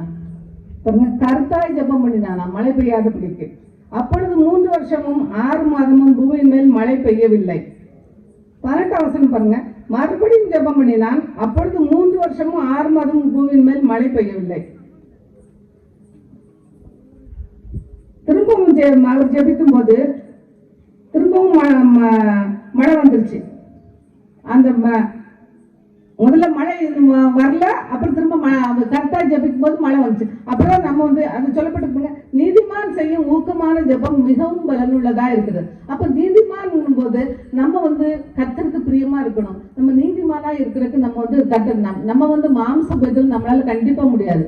நம்ம எப்படியா தப்பு பண்ணும். அப்ப நம்ம கர்த்தரோட இருக்கும்போது தான் இசப்பா நீதிமான ஆக்குங்க, என்ன பாவத்திலிருந்து கழுவுங்க, என் பாவங்களை எல்லாம் மன்னிக்க இசப்பா. பாவத்தில் உலகத்தில் பாவத்தை மன்னிப்பு மனுஷகுமாரனுக்கு மாத்திரம் தான் அதிகாரம் உண்டுன்னு சொல்லப்பட்டிருக்கு பார்த்தீங்களா. அதனால நம்ம வந்து அவர்கிட்ட வந்து நம்ம பாவத்தை விட்டு கொடுக்கணும். ஏசப்பா இந்த திரும்பவும் அந்த பாவத்தை நான் செய்யாதபடிக்கு என்னை காத்துக்கொள்ளுங்க. அப்படி நம்ம வந்து தேவன்கிட்ட ஜெபிக்கணும். அப்பதான் அவர் வந்து நம்ம பாவத்தை எல்லாம் மன்னித்து திரும்பவும் நம்ம பாவம் செய்யாதபடிக்கு நம்ம காத்துக்கொள்ள. அது நம்ம தினமும் கேட்கணும். நம்ம காலையில் அதிகாலை இருந்து ஜெபிக்கும் போது இசப்பா இன்றைக்கு நான் பாவத்தை விழாதபடி காத்துக்கொள்ளுங்க. இசப்பா உங்களுக்கு பிரியமாய் நடந்து கொள்ள காத்துக்கொள்ளுங்க. என் பிள்ளைகள் உங்களுக்கு பிரியமாய் காத்துக்கொள்ளுங்க. என் பிள்ளைகள் இருதயங்களை சிந்தனைகளை ஆளுகை செய்யுங்க. நம்ம அந்த ஆளுகை செய்து கண்டிப்பா ஜெபிக்கணும். ஏன்னா அவர் ஆளுகை செய்யும் போதுதான் நம்மளால வந்து எல்லாமே நம்ம கரெக்டா பண்ண முடியும். அவர் ஆளுகை செய்யும் நம்மளால நம்ம மூளை எதுக்குமே வேலை செய்யாது. அவர் ஆளுகை செய்யும் போது இதை இப்படி செய், இதை இப்படி செய், இந்த இங்க போனா பாவத்துல விழுந்துருவ, இங்க வந்தா பாவத்துல விழமாட்டேன், நீ அதனால இந்த வழியே போ, அந்த வழியே போனா அவர் தான் டைரக்ட் பண்ணுவாரு. ஆனால் நம்ம வந்து அது காலையில் எழும்பி நம்ம பிள்ளைகளை ஒப்பு கொடுக்கணும், நம்ம சிந்தைகளை ஒப்பு கொடுக்கணும், நம்ம இருதயங்களை ஒப்பு கொடுக்கணும், ஒப்பு கொடுத்து அவர்கள் ஆளுகைக்கு நம்ம விட்டு கொடுக்கணும். நம்ம விட்டு கொடுக்காம நம்மளால எதுவுமே நம்மளால சாதிக்க முடியாது. நம்ம வந்து அவர்கள்ட்ட நம்மளை விட்டு கொடுக்கணும். விட்டு கொடுக்கும்போது தான் நம் தேவன் வந்து நம்மளை ஆளுகை செய்ய முடியும். நம்ம விட்டு கொடுக்காம நான் இப்படிதான் இருப்பேன், நீர் ஆளுகை செய்யணும்னா கண்டிப்பா தேவனால் முடியாது. நம்ம வந்து அவர்கிட்ட நம்மளை விட்டு கொடுத்துருவோம், முழுவதுமா விட்டு கொடுத்துடணும். அறகுறையா விட்டு கொடுக்க கூடாது, முழுவதுமா விட்டு கொடுக்கும்போது நம் தேவன் நம்மளை ஆளுகை செய்ய வல்லவர்கள். பிள்ளைகளுக்காக ஜெபிங்க, பிள்ளைகளுக்காக இன்னும் அதிகமா செய்யுங்க. ஏன்னா காலங்கள் வந்து பொல்லாததா இருக்குது. பிள்ளைகள் எந்த பாவங்கள் உண்டாலும் பிள்ளைகள் வீட்டை விட்டு வெளியே போனாலே பயமா இருக்கு. இந்த டைமுக்கு உள்ள வரலன்னா அது இன்னும் பயமா இருக்கு. என்ன நடக்குமோ ஏது நடக்குமோ, பிள்ளைகள் யாரோட உறவுல இருக்காங்களோ நம்ம இந்த விஷயங்கள ரொம்ப ஜாக்கிரதையா இருக்கணும். அதுக்குதான் நம்ம பிள்ளைகளை தினம் ஜெபிச்சு தலையில கை வச்சு ஜெபிச்சு நம்ம பிள்ளைகளை வெளியே அனுப்பணும். அப்போதான் அந்த பிள்ளைகளுக்கு பாவத்தில் விழாத இந்த பிள்ளைகள்கிட்ட எப்பவும் சொல்லணும். அவங்க தூங்கும் போதும் படுத்துக்கும் போதும் எழும்பும் போது நம்ம சொல்லணும்னு சொல்லப்பட்டு பார்த்தீங்களா? அதனால நம்ம இந்த பிள்ளைகள்கிட்ட நம்ம எப்பவும் நம்ம சத்தியத்தை சொல்லணும். அவங்க கேட்டாலும் கேட்காட்டாலும் நம்ம வந்து சொல்லிக்கிட்டே இருக்கணும். நம்ம சொல்லிக்கிட்டே இருக்கும்போது அவங்க வந்து கண்டிப்பா ஒரு நாளைக்கு கண்டிப்பா கேட்டுருவாங்க. ஒரு நாளைக்கு அவங்களுக்கு புரிஞ்சிடும். அவங்க அம்மா சொன்னாங்களே, அன்னைக்கு சொன்னாங்களே, அப்போ இது சரியாதான் இருந்துச்சு, நம்ம இனிமே இந்த பாவத்தில் விழக்கூடாதுன்னு சொல்லி அவங்க விழுந்தா கூட விழும்பி வந்துடுவாங்க. அந்த அளவுக்கு நம்ம வந்து பிள்ளைகளை வந்து ஒரு ஜாக்கிரதையா பிள்ளைகளை வளர்க்கணும். இந்த காலங்கள் ரொம்ப பொல்லாதது. இந்த வருங்காலங்கள் எப்படி இருக்கும்போது இல்லை. எங்க காலங்கள்லாம் இப்படியே இல்லை. நாங்களாம் ரொம்ப சுதந்திரமா சுற்றி தெரிஞ்சோம். அப்பெல்லாம் தண்டனைகளும் அதிகமா இருந்தா கூட நாங்களாம் ரொம்ப சந்தோஷமா இருந்தோம். ஃப்ரெண்ட்ஸ் கூட சந்தோஷமா இருந்தோம். இப்போ எந்த ஃப்ரெண்ட்ஸ் கூட அனுப்புறதே பயமா இருக்கு. என்ன அந்த ஃப்ரெண்ட் எப்படி இருப்பானோ, அவங்க வீட்டுல எப்படி இருப்பாங்களோ, நமக்கு பயமாவே இருக்கு. எப்பவுமே நம்ம பிள்ளைகளை வெளியே அனுப்புற வீட்டுக்கு வர வரைக்கும் பயமா இருக்கு. நான் வீட்டு வாசல்ல நின்றுகிட்டே இருப்பேன், காணமே சொல்லிட்டு நம்ம அம்மா அதை திட்டு வேற செய்வேன். இடா காக்க குருவி கூட 6 மணிக்கு வீட்டுக்கு வந்துருந்துடா, கூட்டுக்கு போயிருந்துடா, நீ ஏண்டா இன்னும் வரல, நீ ஏண்டா பையன் இப்ப கூட திட்டுவா. ஏமா நீ ஒரு எண்ணமா இப்படி என்ன எங்களை போட்டு டார்ச்சர் பண்ணிட்ட, உனக்கெல்லாம் பொண்ணு இருந்தா நீ என்ன பண்ணிருப்பே தெரியல, இப்படி டார்ச்சர் இப்பவும் திட்டுவா. இப்பவும் நான் சொல்லுவேன், ஏன்னா டைமுக்கு வீட்டுக்கு வந்துடணும், டைமுக்கு வெளியே போடணும். எப்பவுமே நான் பசங்களுக்கு தள்ள கை வச்சுதான் ஜெபிச்சுதான் அனுப்புவேன். ஏசப்பா பிள்ளைகள் எந்தெந்த இந்த இடத்துக்கு போறாங்கன்னு எனக்கு தெரியாது. ஏன்னா இப்போ உள்ள பசங்க எந்தெந்த இடத்துக்கு போறாங்கன்னு நம்மளால சொல்ல முடியாது. முன்னாடி உள்ள பசங்க இங்க போறேமான்னு சொல்லுவாங்க. அப்ப நமக்கு தெரிஞ்சுது. இப்போ இவங்க எங்க போறாங்கன்னு நமக்கு தெரியலையே. அப்ப நம்ம தான் ஜாக்கிரதையா இருக்க வேண்டியது இருக்கு. அதனால ஒவ்வொரு நாளும் பிள்ளைகள் மேல தலையில கை வச்சு ஸ்கூலுக்கு போகும்போது வரும்போது தான் நீங்க ப்ரேயர் பண்ணி அனுப்புங்க. அனுப்பும்போது நம்ம தேவன் நம்ம பிள்ளைகளை கண்டிப்பா ஆளுகை செய்வார். பிள்ளைகள் இருதயங்களை கண்டிப்பா நம்ம தேவன் ஆளுகை செய்வார். நம்ம வந்து பிள்ளைகளை வந்து தேவன்கிட்ட விட்டு கொடுக்கணும். விட்டு கொடுத்து பிள்ளைகளை ஆளுகை செய்யுங்கன்னு சொல்லி நம்ம வந்து ஜெபிக்கும் போது நம்ம தேவன் நம்ம பிள்ளைகளை காத்துக்கூடாது. ஏன்னா சிறு பிள்ளைகள் நம்ம தேவனுக்கு பெரிய பிள்ளைகளை வந்து நம்ம தேவன் விரும்புகிற தேவன். சிறு பிள்ளைகள் என்னிடத்துக்கு வர்றதுக்கு தடை பண்ணாதுங்கன்னு சொன்னார் பார்த்தீங்களா? சிறு பிள்ளைகள் அவருக்கு ரொம்ப பிரியம். அதனால வந்து நம்ம பிள்ளைகளை அவர் வந்து நல்ல பாதுகாத்து கொள்வார். அதே மாதிரி நம்ம காத்து இருந்து சோர்ந்து போகாமல் ஜெபிக்கணும். சோர்ந்து போகாமல் ஜெபிக்கும் போதுதான் நம் தேவன் நம்ம வந்து சோர்ந்து தான் போவோம் கண்டிப்பா. உண்மையில நான் வந்து காத்திருக்கும் போது நான் எல்லாருக்கும் சொன்னேன், காத்திருக்கேன், நீங்களும் காத்திருங்க. எல்லாரும் என்ன திட்டினாங்க, ஆமா வேற வேலை இல்லை உனக்கு, எப்போ பார்த்தாலும் இப்படி சொல்ற அப்படின்னு. ஆனா நான் விடலை. நம்ம தம்பி ஆண்ட்ரூ தம்பி சர்ச்சுக்கு கூட ஒரு தடவை போயிருக்கும் போது காத்திருந்து ஜெபிக்கணும் அப்படின்னு அப்படி என் ஃப்ரெண்டு சொன்னா. என் ஃப்ரெண்டுகிட்ட கேட்டேன், என் ஃப்ரெண்டு உட்காந்துருக்கா, அவட்ட கேட்டேன், எனக்கு இன்னைக்கு தோணுது காத்திருந்து ஜெபிக்கிறத பத்தி தான் நான் பேசணும்னு நினைக்கிறேன் அப்படின்னு. அப்ப என் ஃப்ரெண்டு சொன்னா, இல்ல காத்திருந்து ஜெபிக்கலாம்னா ஈடுபடாது, நீ பிளெஸிங்கை பத்தி மட்டும்தான் பேசணும், காத்திருந்து பேசலாம் வேலைக்காகாது அப்படின்னா.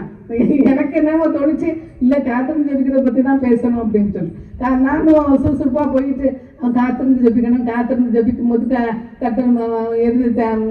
காத்திருந்தல் இருதயத்தை இழைக்கப்படும், விரும்பி தரும்போது ஜீவரிஷம் போல் இருக்கும், அப்படி எல்லாம் நல்லா பேசிட்டு வந்து உட்காந்து வந்தவொடனே ஃப்ரெண்டு என்ன திட்டுனான். ஏன்னா அவங்க அம்மா அழுதுகிட்டு இருந்தாங்களாம், நீ உனக்கு கொஞ்சமா அறிவு இருக்கா, நான் போகும்போது உன்ட்டு சொன்னேன் இல்ல பிளெஸிங்கை பத்தி மட்டும்தான் நீ பேசணும், காத்திருக்கிறத பத்தி பேசக்கூடாதுல்லன்னா. எனக்கு ரொம்ப கஷ்டமா இருந்துச்சு.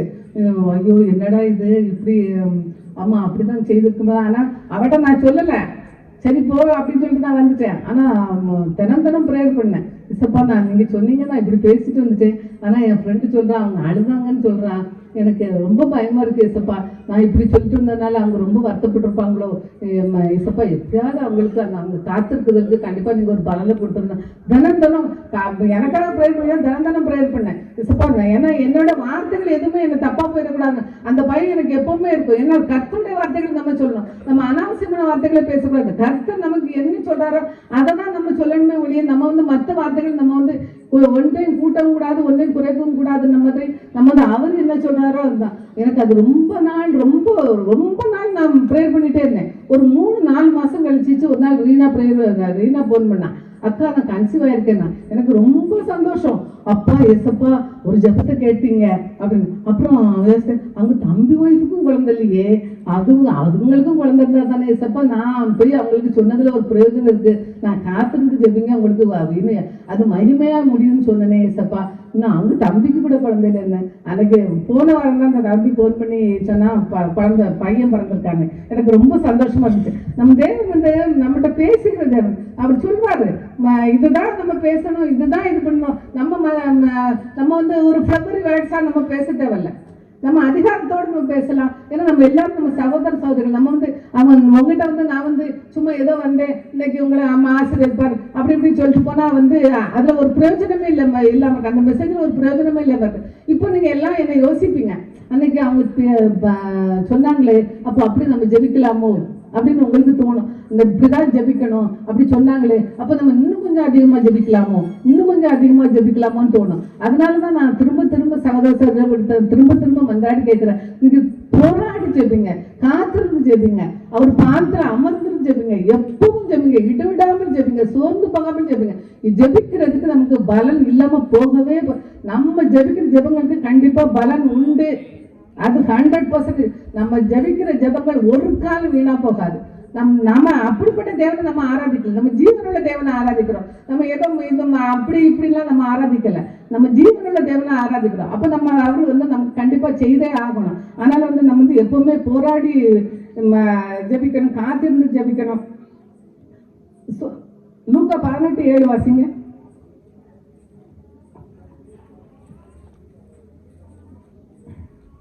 அந்தபடியே தேவன் தம்மை நோக்கி இரவும் பகலும் கூப்பிடுகிறவர்களாகிய தம்மால் தெரிந்து கொள்ளப்பட்டவர்களின் விஷயத்தில் நீடிய பொறுமை உள்ளவராய் இருந்து அவர்களுக்கு நியாயம் செய்யாமல் இருப்பாரோ.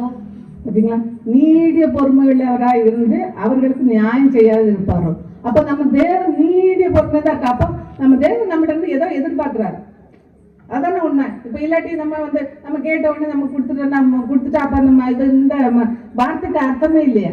அப்ப நம்ம தேவன் நீடிய பொறுமை உள்ளவரா இருந்து நம்ம பிள்ளை நம்ம பாதத்துக்கு வராளா, எவ்வளவு நாள் இருக்கா, எவ்வளவு நாள் விட்டுருவாளோ, இடையில சோர்ந்து போயிடுவாளோ அப்படின்னு நம்ம தேவன் நம்மளை சிக்ஷிக்கிறார். நம்ம பிள்ளை இப்படி எல்லாம் எந்த அளவுக்கு நம்மளை நேசிக்கிறார் அப்படின்னு சொல்லி நம்ம தேவன் நம்மளை சிரிச்சிட்டு பார்த்தீங்களா. அதனாலதான் நீடிய பொறுமையா இருந்து அவர்களுக்கு நியாயம் செய்யாது இருப்பாரோ. கண்டிப்பா நியாயம் செய்தே ஆகணும். ஏன்னா நம்ம அந்த அளவுக்கு அவரை நம்ம தேடுறோம். அப்படி தேடும் போது கண்டிப்பா அவர் நமக்கு நியாயம் செய்தே ஆகணும். அதுல எந்த மாற்றத்துல கண்டிப்பா நியாயம் செய்வார். இன்னொரு பாருங்க, இந்த ஏசாயா 1 ராஜாக்கள் 18:42 வாசிங்களா.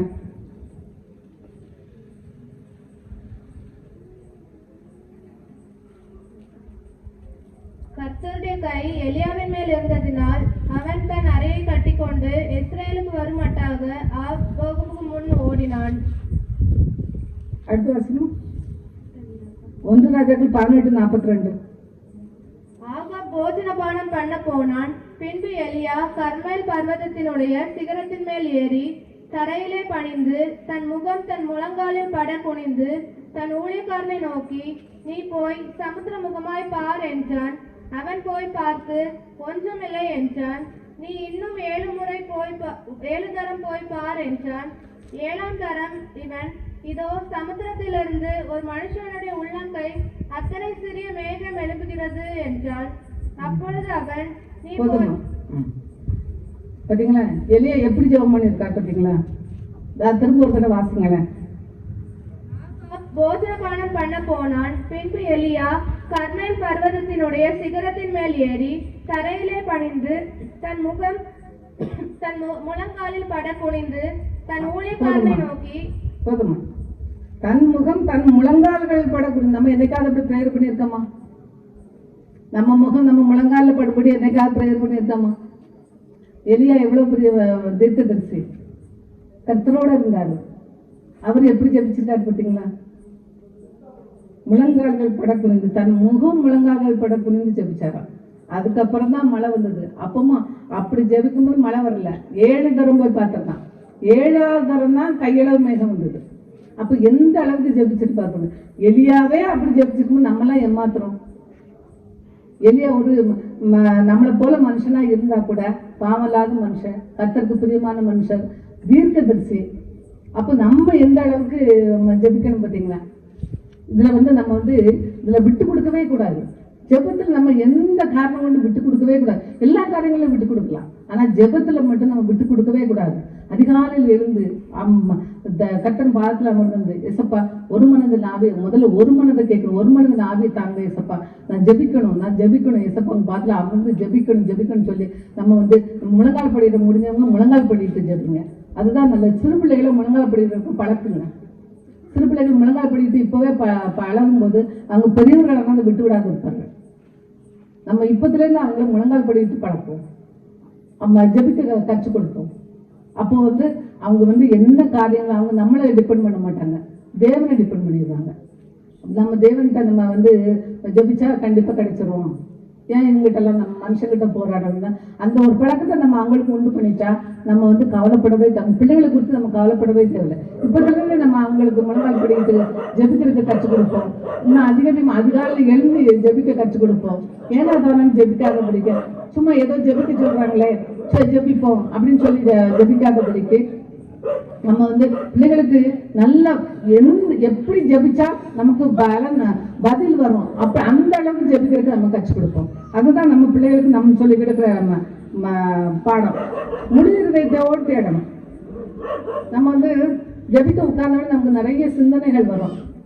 இதை அப்படி செய்யலாமோ, இதை இப்படி செய்யலாமோ, இதை அப்படி செய்திருக்கலாமோ, காலையில் எழுந்து பசங்க ஸ்கூலுக்கு அனுப்பணும், இன்னைக்கு இந்த டிஃபன் பண்ணலாமா, அந்த டிஃபன் பண்ணலாமா அப்படின்னு நமக்கு கண்டிப்பா அது உலக இயற்கை தான்.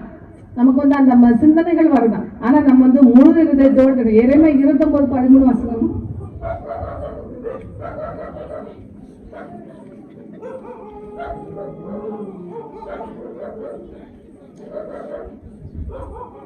அவர்கள் என்னை அசட்டை பண்ணுகிறவர்களை நோக்கி உங்களுக்கு சமாதானம் இருக்கும் என்று கர்த்தர் சொல்லுகிறதும் அல்லாமல் தங்கள் இருதயத்தின் கடினத்திலே நடக்கிற யாவரையும் நோக்கி உங்கள் மேல் பொல்லாப்பு வராது என்று சொல்லுகிறார்கள். எரேமியா 29:13.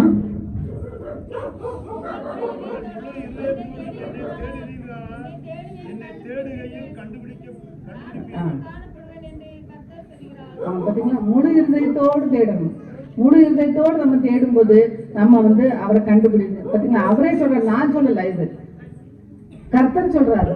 நான் என்னோட சுய இதுல இருந்து நான் எதுவுமே சொல்ல, நான் இந்த நம்ம கர்த்தர் சொன்ன வார்த்தைகளை தான் நான் சொல்றேன். உங்கள் முழு இருதயத்தோடு என்னை தேடினீங்கன்னா என்னை தேடுகையில் கண்டுபிடிப்பீர்கள். அப்போ அந்த முழு இருதயத்தோடு தேடுவது ரொம்ப முக்கியம். நம்ம முழு இருதயத்தோட தேடணும். முழு இதயத்தோட தேடும்போது தான் நம்மளால கர்த்தரை கண்டுபிடிக்க முடியும். அப்பதான் நம்ம அவர் நம்மளோட பேச முடியும்.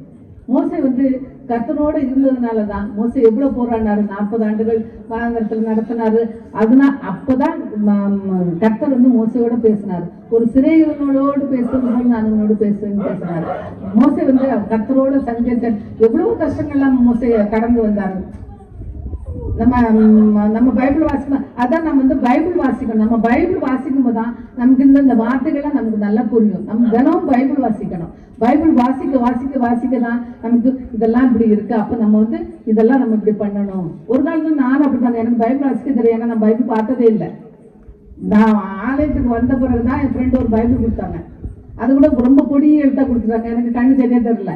அப்புறம் பார்த்தேன், இது நமக்கு வேலைக்காகாதுன்னு சொல்லிட்டு அப்புறம் நானே போய் பெரிய எழுத்தா பார்த்து 2 பைபிள் வாங்கி அப்புறம் அதை படிக்க ஆரம்பிச்சேன். அதுக்கப்புறம் தான் எனக்கு கொஞ்சம் கொஞ்சமா புரிய ஆரம்பிச்சேன். பைபிளை எப்போ நான் படிக்க ஆரம்பிச்சேனோ அப்பதான் எனக்கு எல்லாமே புரிஞ்சுது. ஓஹோ, நம்ம தப்பு பண்ணியிருக்கோம், நம்ம இதெல்லாம் நம்ம சரியா பண்ணல. நம்ம பெண்களாகி நம்ம நீதிமொழிகள் நிறைய படிங்க. நம்ம நீதிமொழிகள் நிறைய படிக்கும்போது நமக்கு வந்து என்னென்னலாம் செய்தால் நம்ம வந்து நம்ம குடும்பத்தை வந்து நல்லபடியாக நடத்த முடியுன்றது தெரியும். நீதிமொழிகள் என்ன, அதிகாலையில் பெண்கள் எழும்பணும், அதிகாலையில் எழும்புகிறாள், அதிகாலை எழுந்து வேலைக்காரர்களுக்கு படியளக்கிறாள், வயலை விசாரித்து வாங்குகிறாள். பார்த்தீங்களா, அந்த காலத்திலே லேடிஸ் வயலெல்லாம் விசாரித்து வாங்கியிருக்காங்க. இந்த காலத்துல இல்லை, அந்த காலத்திலேயே. அப்போ நம்ம வந்து எவ்வளோ ஒரு உஷாராக இருக்கணும். நம்ம பெண்கள் தான் ரொம்ப உஷாராக இருக்கணும். நம்ம வீட்டை கட்டுறது நம்ம பெண்கள் தான் முக்கியம். நம்ம ஆண்கள் வந்து சொல்லுவாங்க, எல்லாம் பண்ணுவாங்க தான். ஆனாலும் நம்ம வந்து நம்ம பிள்ளைகள் எப்படி, நம்ம கணவன் எப்படி, நம்மளோட வேலை செய்கிறவங்க எப்படி, யாருக்கு எதை கொடுத்தா என்ன வேலை ஆகும் அப்படின்றது நமக்கு மட்டும்தான் தெரியும். அதனால தான் நான் வந்து எப்பவுமே சொல்வேன், புதுசாக பைபிள் படிக்கிறவங்கள சங்கீதம் படிங்க, நீதிமொழிகள் படிங்க. ரெண்டையும் முதல்ல நல்லா படிச்சிருங்க. அதுக்கப்புறம் உங்களுக்கு நீங்கள் படிச்சீங்கன்னா எல்லாமே புரிஞ்சிடும். ரெண்டையும் தான் நான் படிக்கிறேன். மெயினாக அந்த சின்ன பசங்களாம் நீதிமொழிகளை தான் படிக்க சொன்னேன். நீதிமொழிகளை படிக்கும் போது பசங்களுக்கு எல்லாமே புரிஞ்சிடும். நமக்குமே நம்ம பெண்கள் வந்து கண்டிப்பாக நீதிமொழிகள், நீங்கள் நாளையிலேருந்து கொஞ்சம் நீதிமொழிகளை படிங்க. உங்களை பணிவாக கேட்டுக்கொள்கிறேன். நீங்கள் நாளையிலேருந்து கொஞ்சமாக ஒரு நாளைக்கு ஒரு அதிகாரம் படித்தா கூட போதும். அந்த அதிகாரத்தில் என்ன இருக்குன்றது நீங்கள் நல்லா உள்வாங்கிக்கிட்டு அப்புறம் அடுத்த அதிகாரம் போங்க.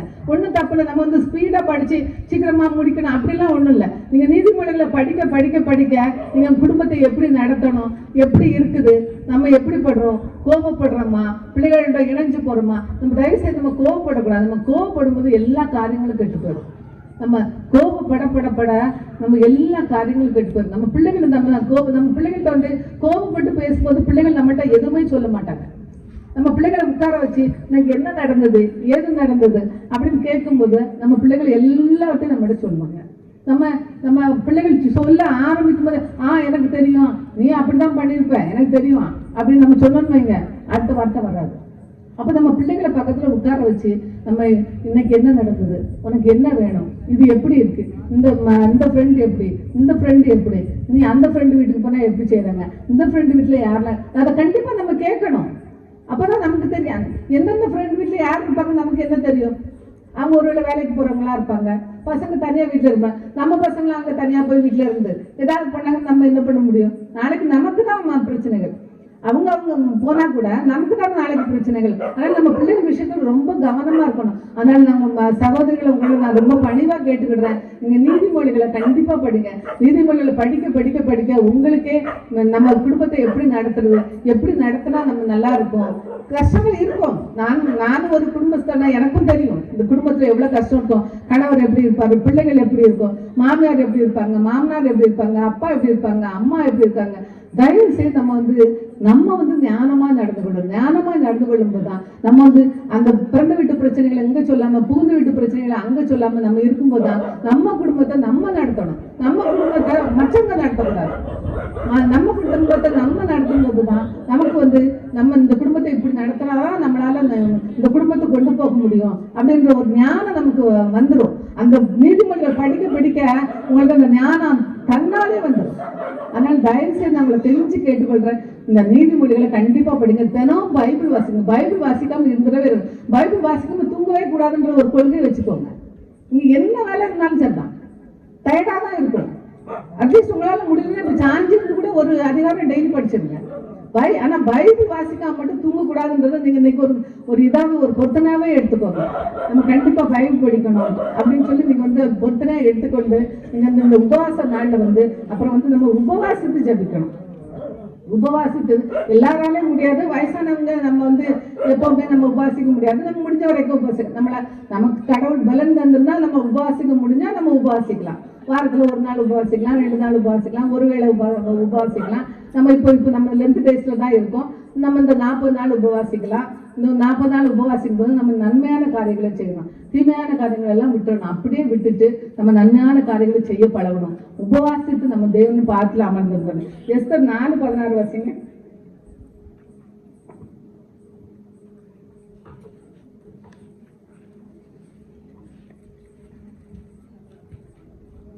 நீர் போய் சூசானில் இருக்கிற யூதரை எல்லாம் கூடி வரச் செய்து 3 நாள் அல்லும் பகலும் புசியாமலும் குடியாமலும் இருந்து எனக்காக உபவாசம் பண்ணுங்கள். நானும் என் தாதிமாரும் உபவாசம் பண்ணுவோம். இவ்விதமாக சட்டத்தை மீறி ராஜாவிடத்தில் பிரவேசிப்பேன். நான் செத்தாலும் சாகிறேன் என்று சொன்னார். சரிங்களா?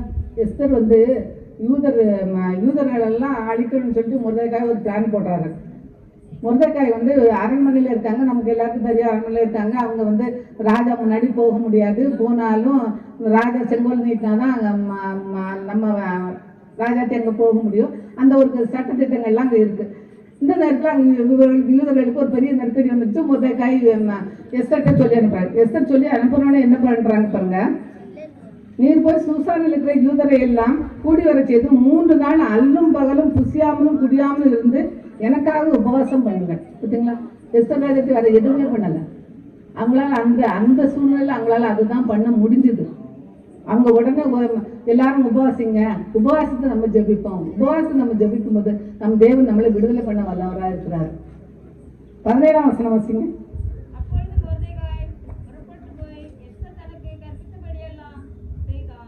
பார்த்தீங்களா, மொர்தெகாய் உடனே நான் உபவாசத்தெல்லாம் ஒன்றும் வேலை ஆகாது அப்படிலாம் அவர் சொல்லலை.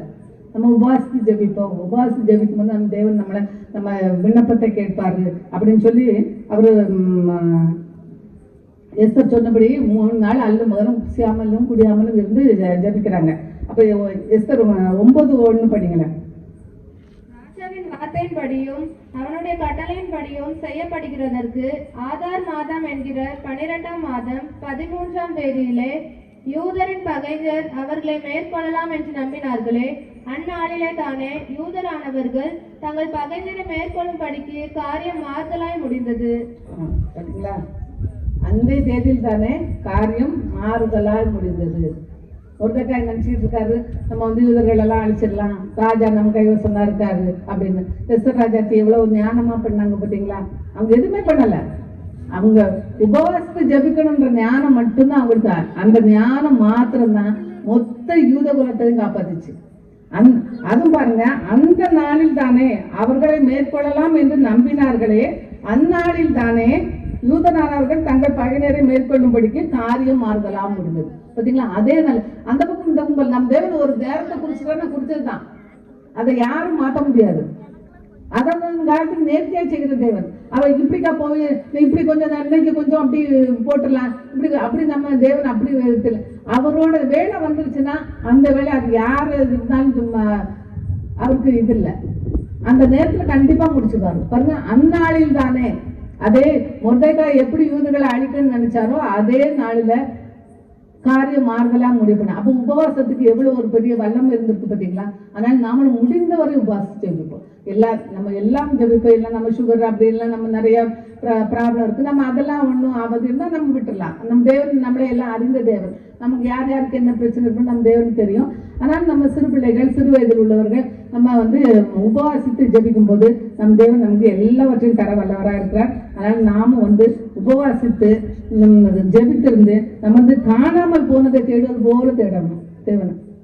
ஒரு பொருள் நம்மகிட்ட காணாமல் போச்சுன்னா, ஒரு கம்மலே வச்சுக்கோங்களேன், இப்போ தங்க விலை வரையாகி போச்சு, ஒரு திருகாணி தந்தாலும் நம்ம என்ன பண்ணுவோம், வீடெல்லாம் தேடி ஒரு குப்பையில கொட்டி குப்பை கூட கொட்டுவோம். கீழே குப்பையில கொட்டி அந்த குப்பையில இருக்குமா, ஒரு குப்பைக்காரர் எடுத்துட்டு போயிட்டாரோ அதுல இருக்குமோ, நாளைக்கு குப்பைக்காரர் வந்தா கேட்கணும், ஒரு இங்கதான் இருக்குமோ அங்கதான் இருக்குமோ பெட்ல இருக்குமோ.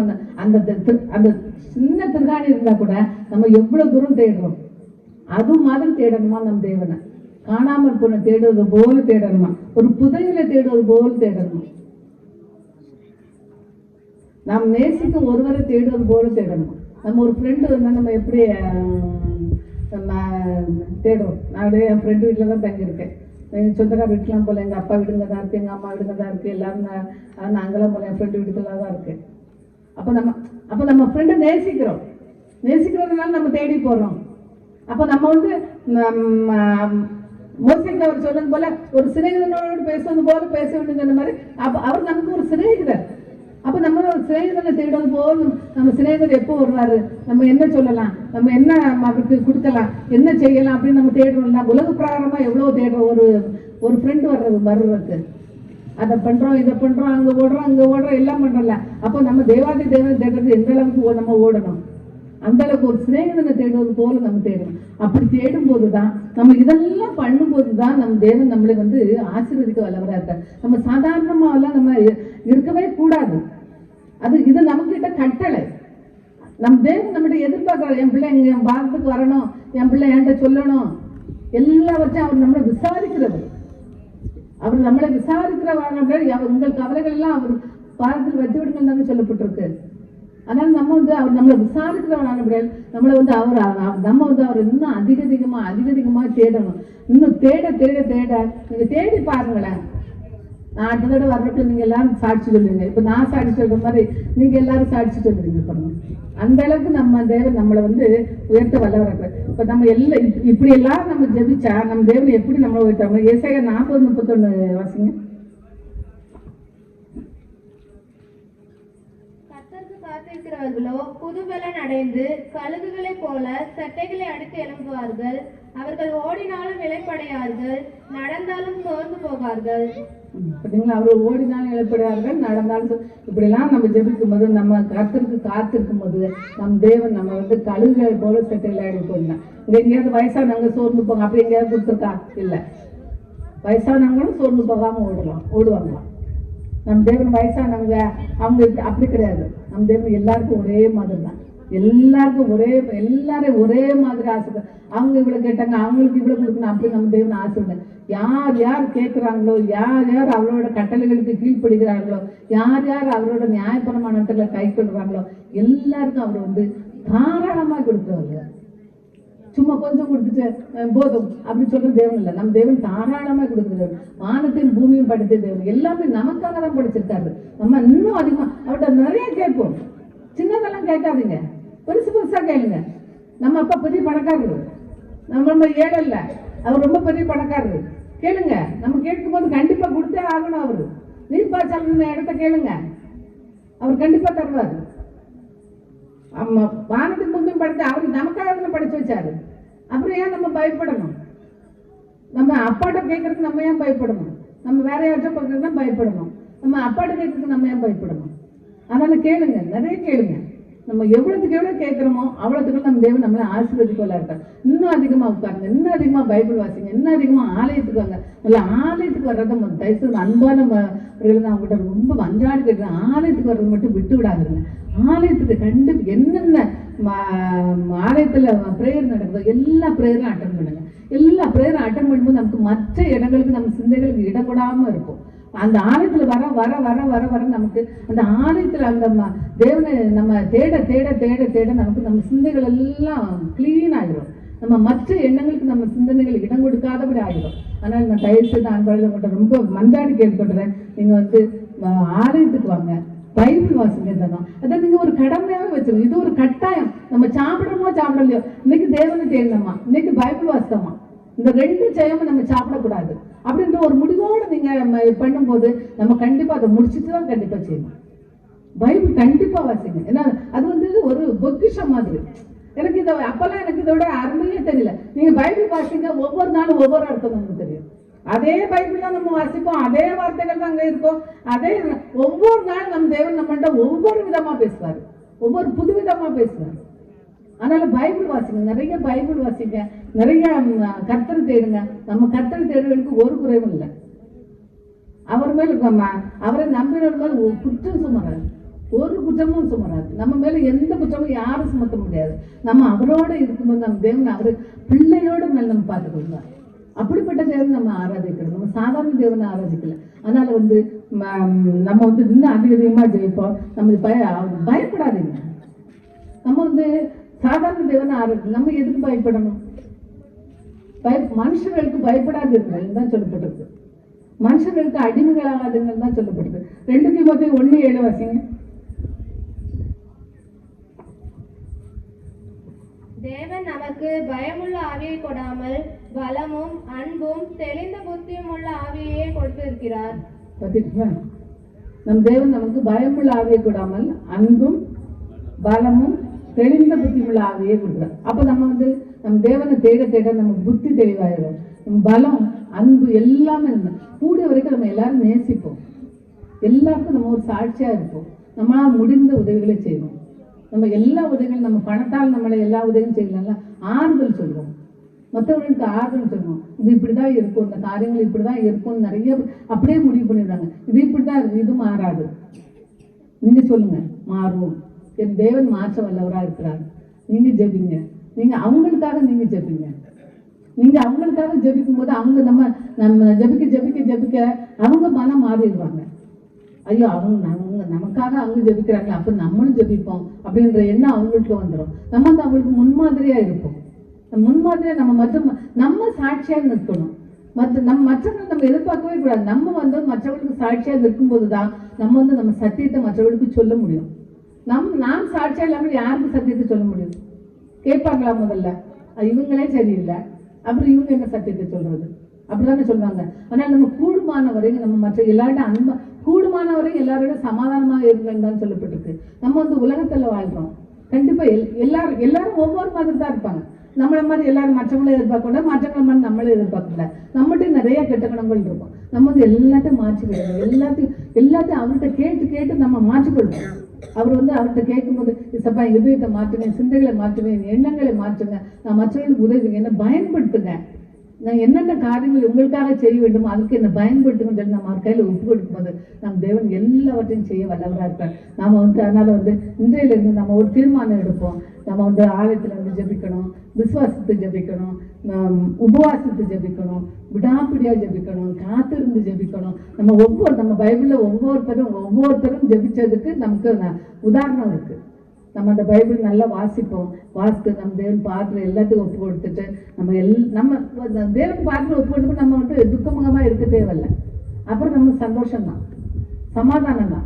முதல்ல நமக்கு இதயத்தில் சமாதானம் வேணும். சமாதானம் இருக்கும்போது தான் நம்ம வந்து எல்லாவற்றையும் நம்மளால பெற்றுக்கொள்ள முடியும். முதல்ல நம்ம தேவனுக்கு சமாதானத்தை கேட்போம். இசப்பா எங்களுக்கு சமாதானத்தை கொடுங்க அப்படின்னு சொல்லி நம்ம வந்து இப்போ வந்து ஒரு பாட்டு பாடி ஜெபிப்போமா?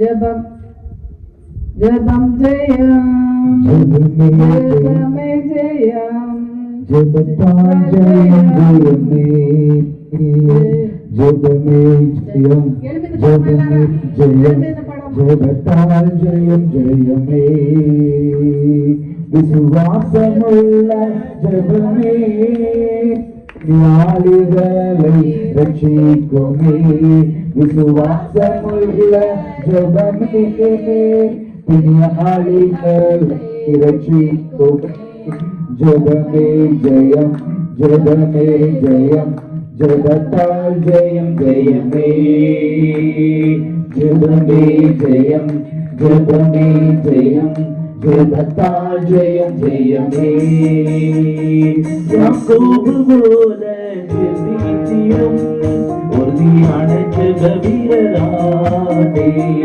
யாக்கோபு போல ஜெபித்திடும் உறுதியான ஜெப வீரரானே நீர் என்னை ஆசீர்வதித்தாலொழிய நீர் என்னை ஆசீர்வதித்தாலொழிய உம்மை நான் போகவிடேன் உம்மை நான் போகவிடேன் ஜெபமே ஜெயம் ஜெபமே ஜெயம் ஜெபத்தால் ஜெயம் ஜெயமே ஜெபமே ஜெயம் ஜெபமே ஜெயம் ஜெபத்தால் ஜெயம் ஜெயமே அந்நாளை போல ஜெபித்திடும் உருகமான ஜெப வீரரானே அந்நாளை போல ஜெபித்திடும் உருகமான ஜெப வீரரானே இரட்டிப்பான பங்கை பெற்றுக் கொண்டிட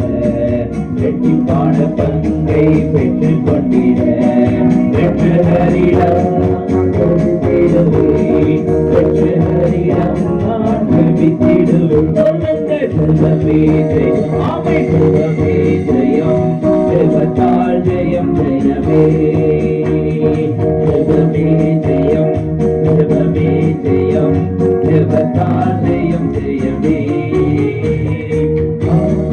போல ஜெபித்திடும் உறுதியான ஜெப வீரரானே தானியேல் போல ஜெபித்திடும் உறுதியான ஜெப வீரரானே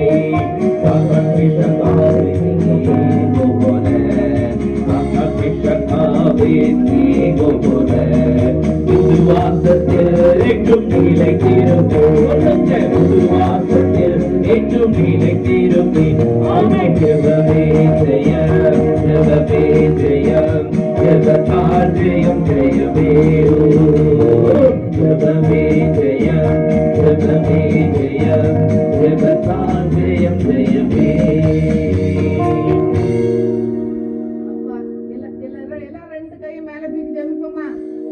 உள்ளத்தில் ஆவி இறங்கு மட்டும் ஜெபிப்போமா?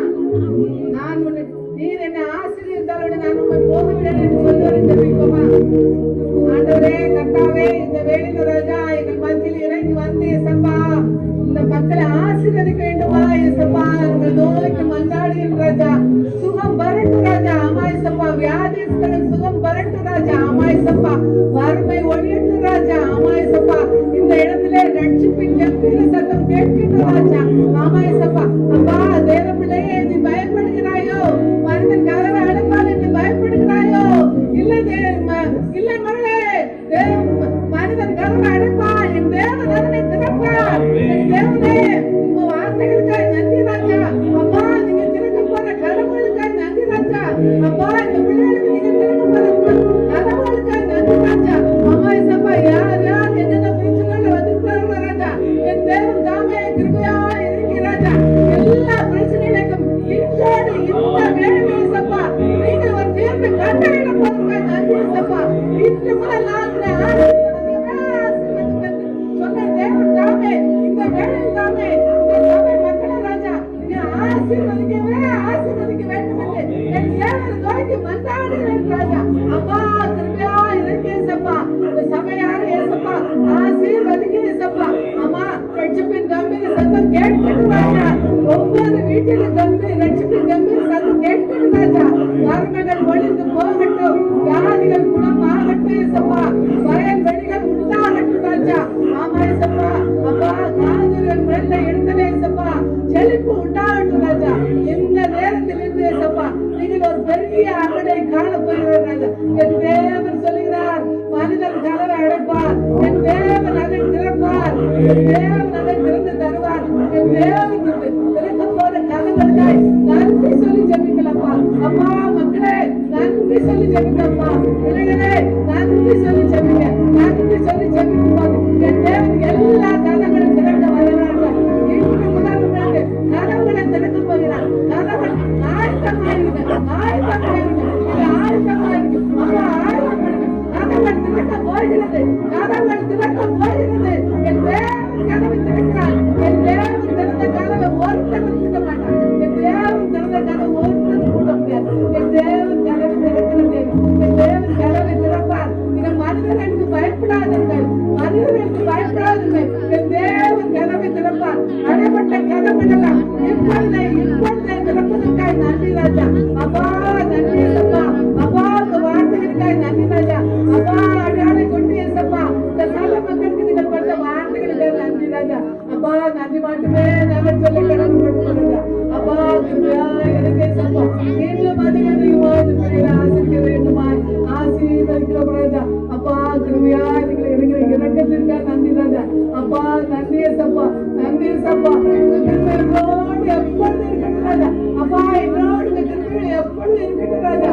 நாங்கள் மாசுகளை காணுங்களா, மாசுகளை காணுங்களாஜா. அப்பா இந்த வேலையிலே ஏசப்பா யார் யார் என்னென்ன பிரச்சனை வந்துட்டாலும் எல்லா பிரச்சனையும் தேவன் இந்த வேலையிலே இப்பொழுதே இந்த நொடியிலே தீர்வை தரப்போவதற்காக நன்றி ஏசப்பா. இன்று முதல் உங்களை ஆசீர்வதிக்கிறது, இன்று முதல் உங்களை ஆசீர்வதிக்கவே ஆசீர்வதிக்கணும்னு சொல்லிட்டு அப்பா நன்றி ராஜா. நன்றி ஏசப்பா, நன்றி ஏசப்பா. அப்பா எல்லாவற்றையும் தாழ்வு ஒப்புடுக்கிறாஜா. ஆமா ஏசப்பா இந்த தந்தை எடுக்கிற ஜபங்களுக்கெல்லாம் அவர் கண்கள் பிரார்த்தனைகள் சென்று கேட்கிறவர்களா இருக்கிறது. நன்றி ஏசப்பா. ஆமா ஏசப்பா.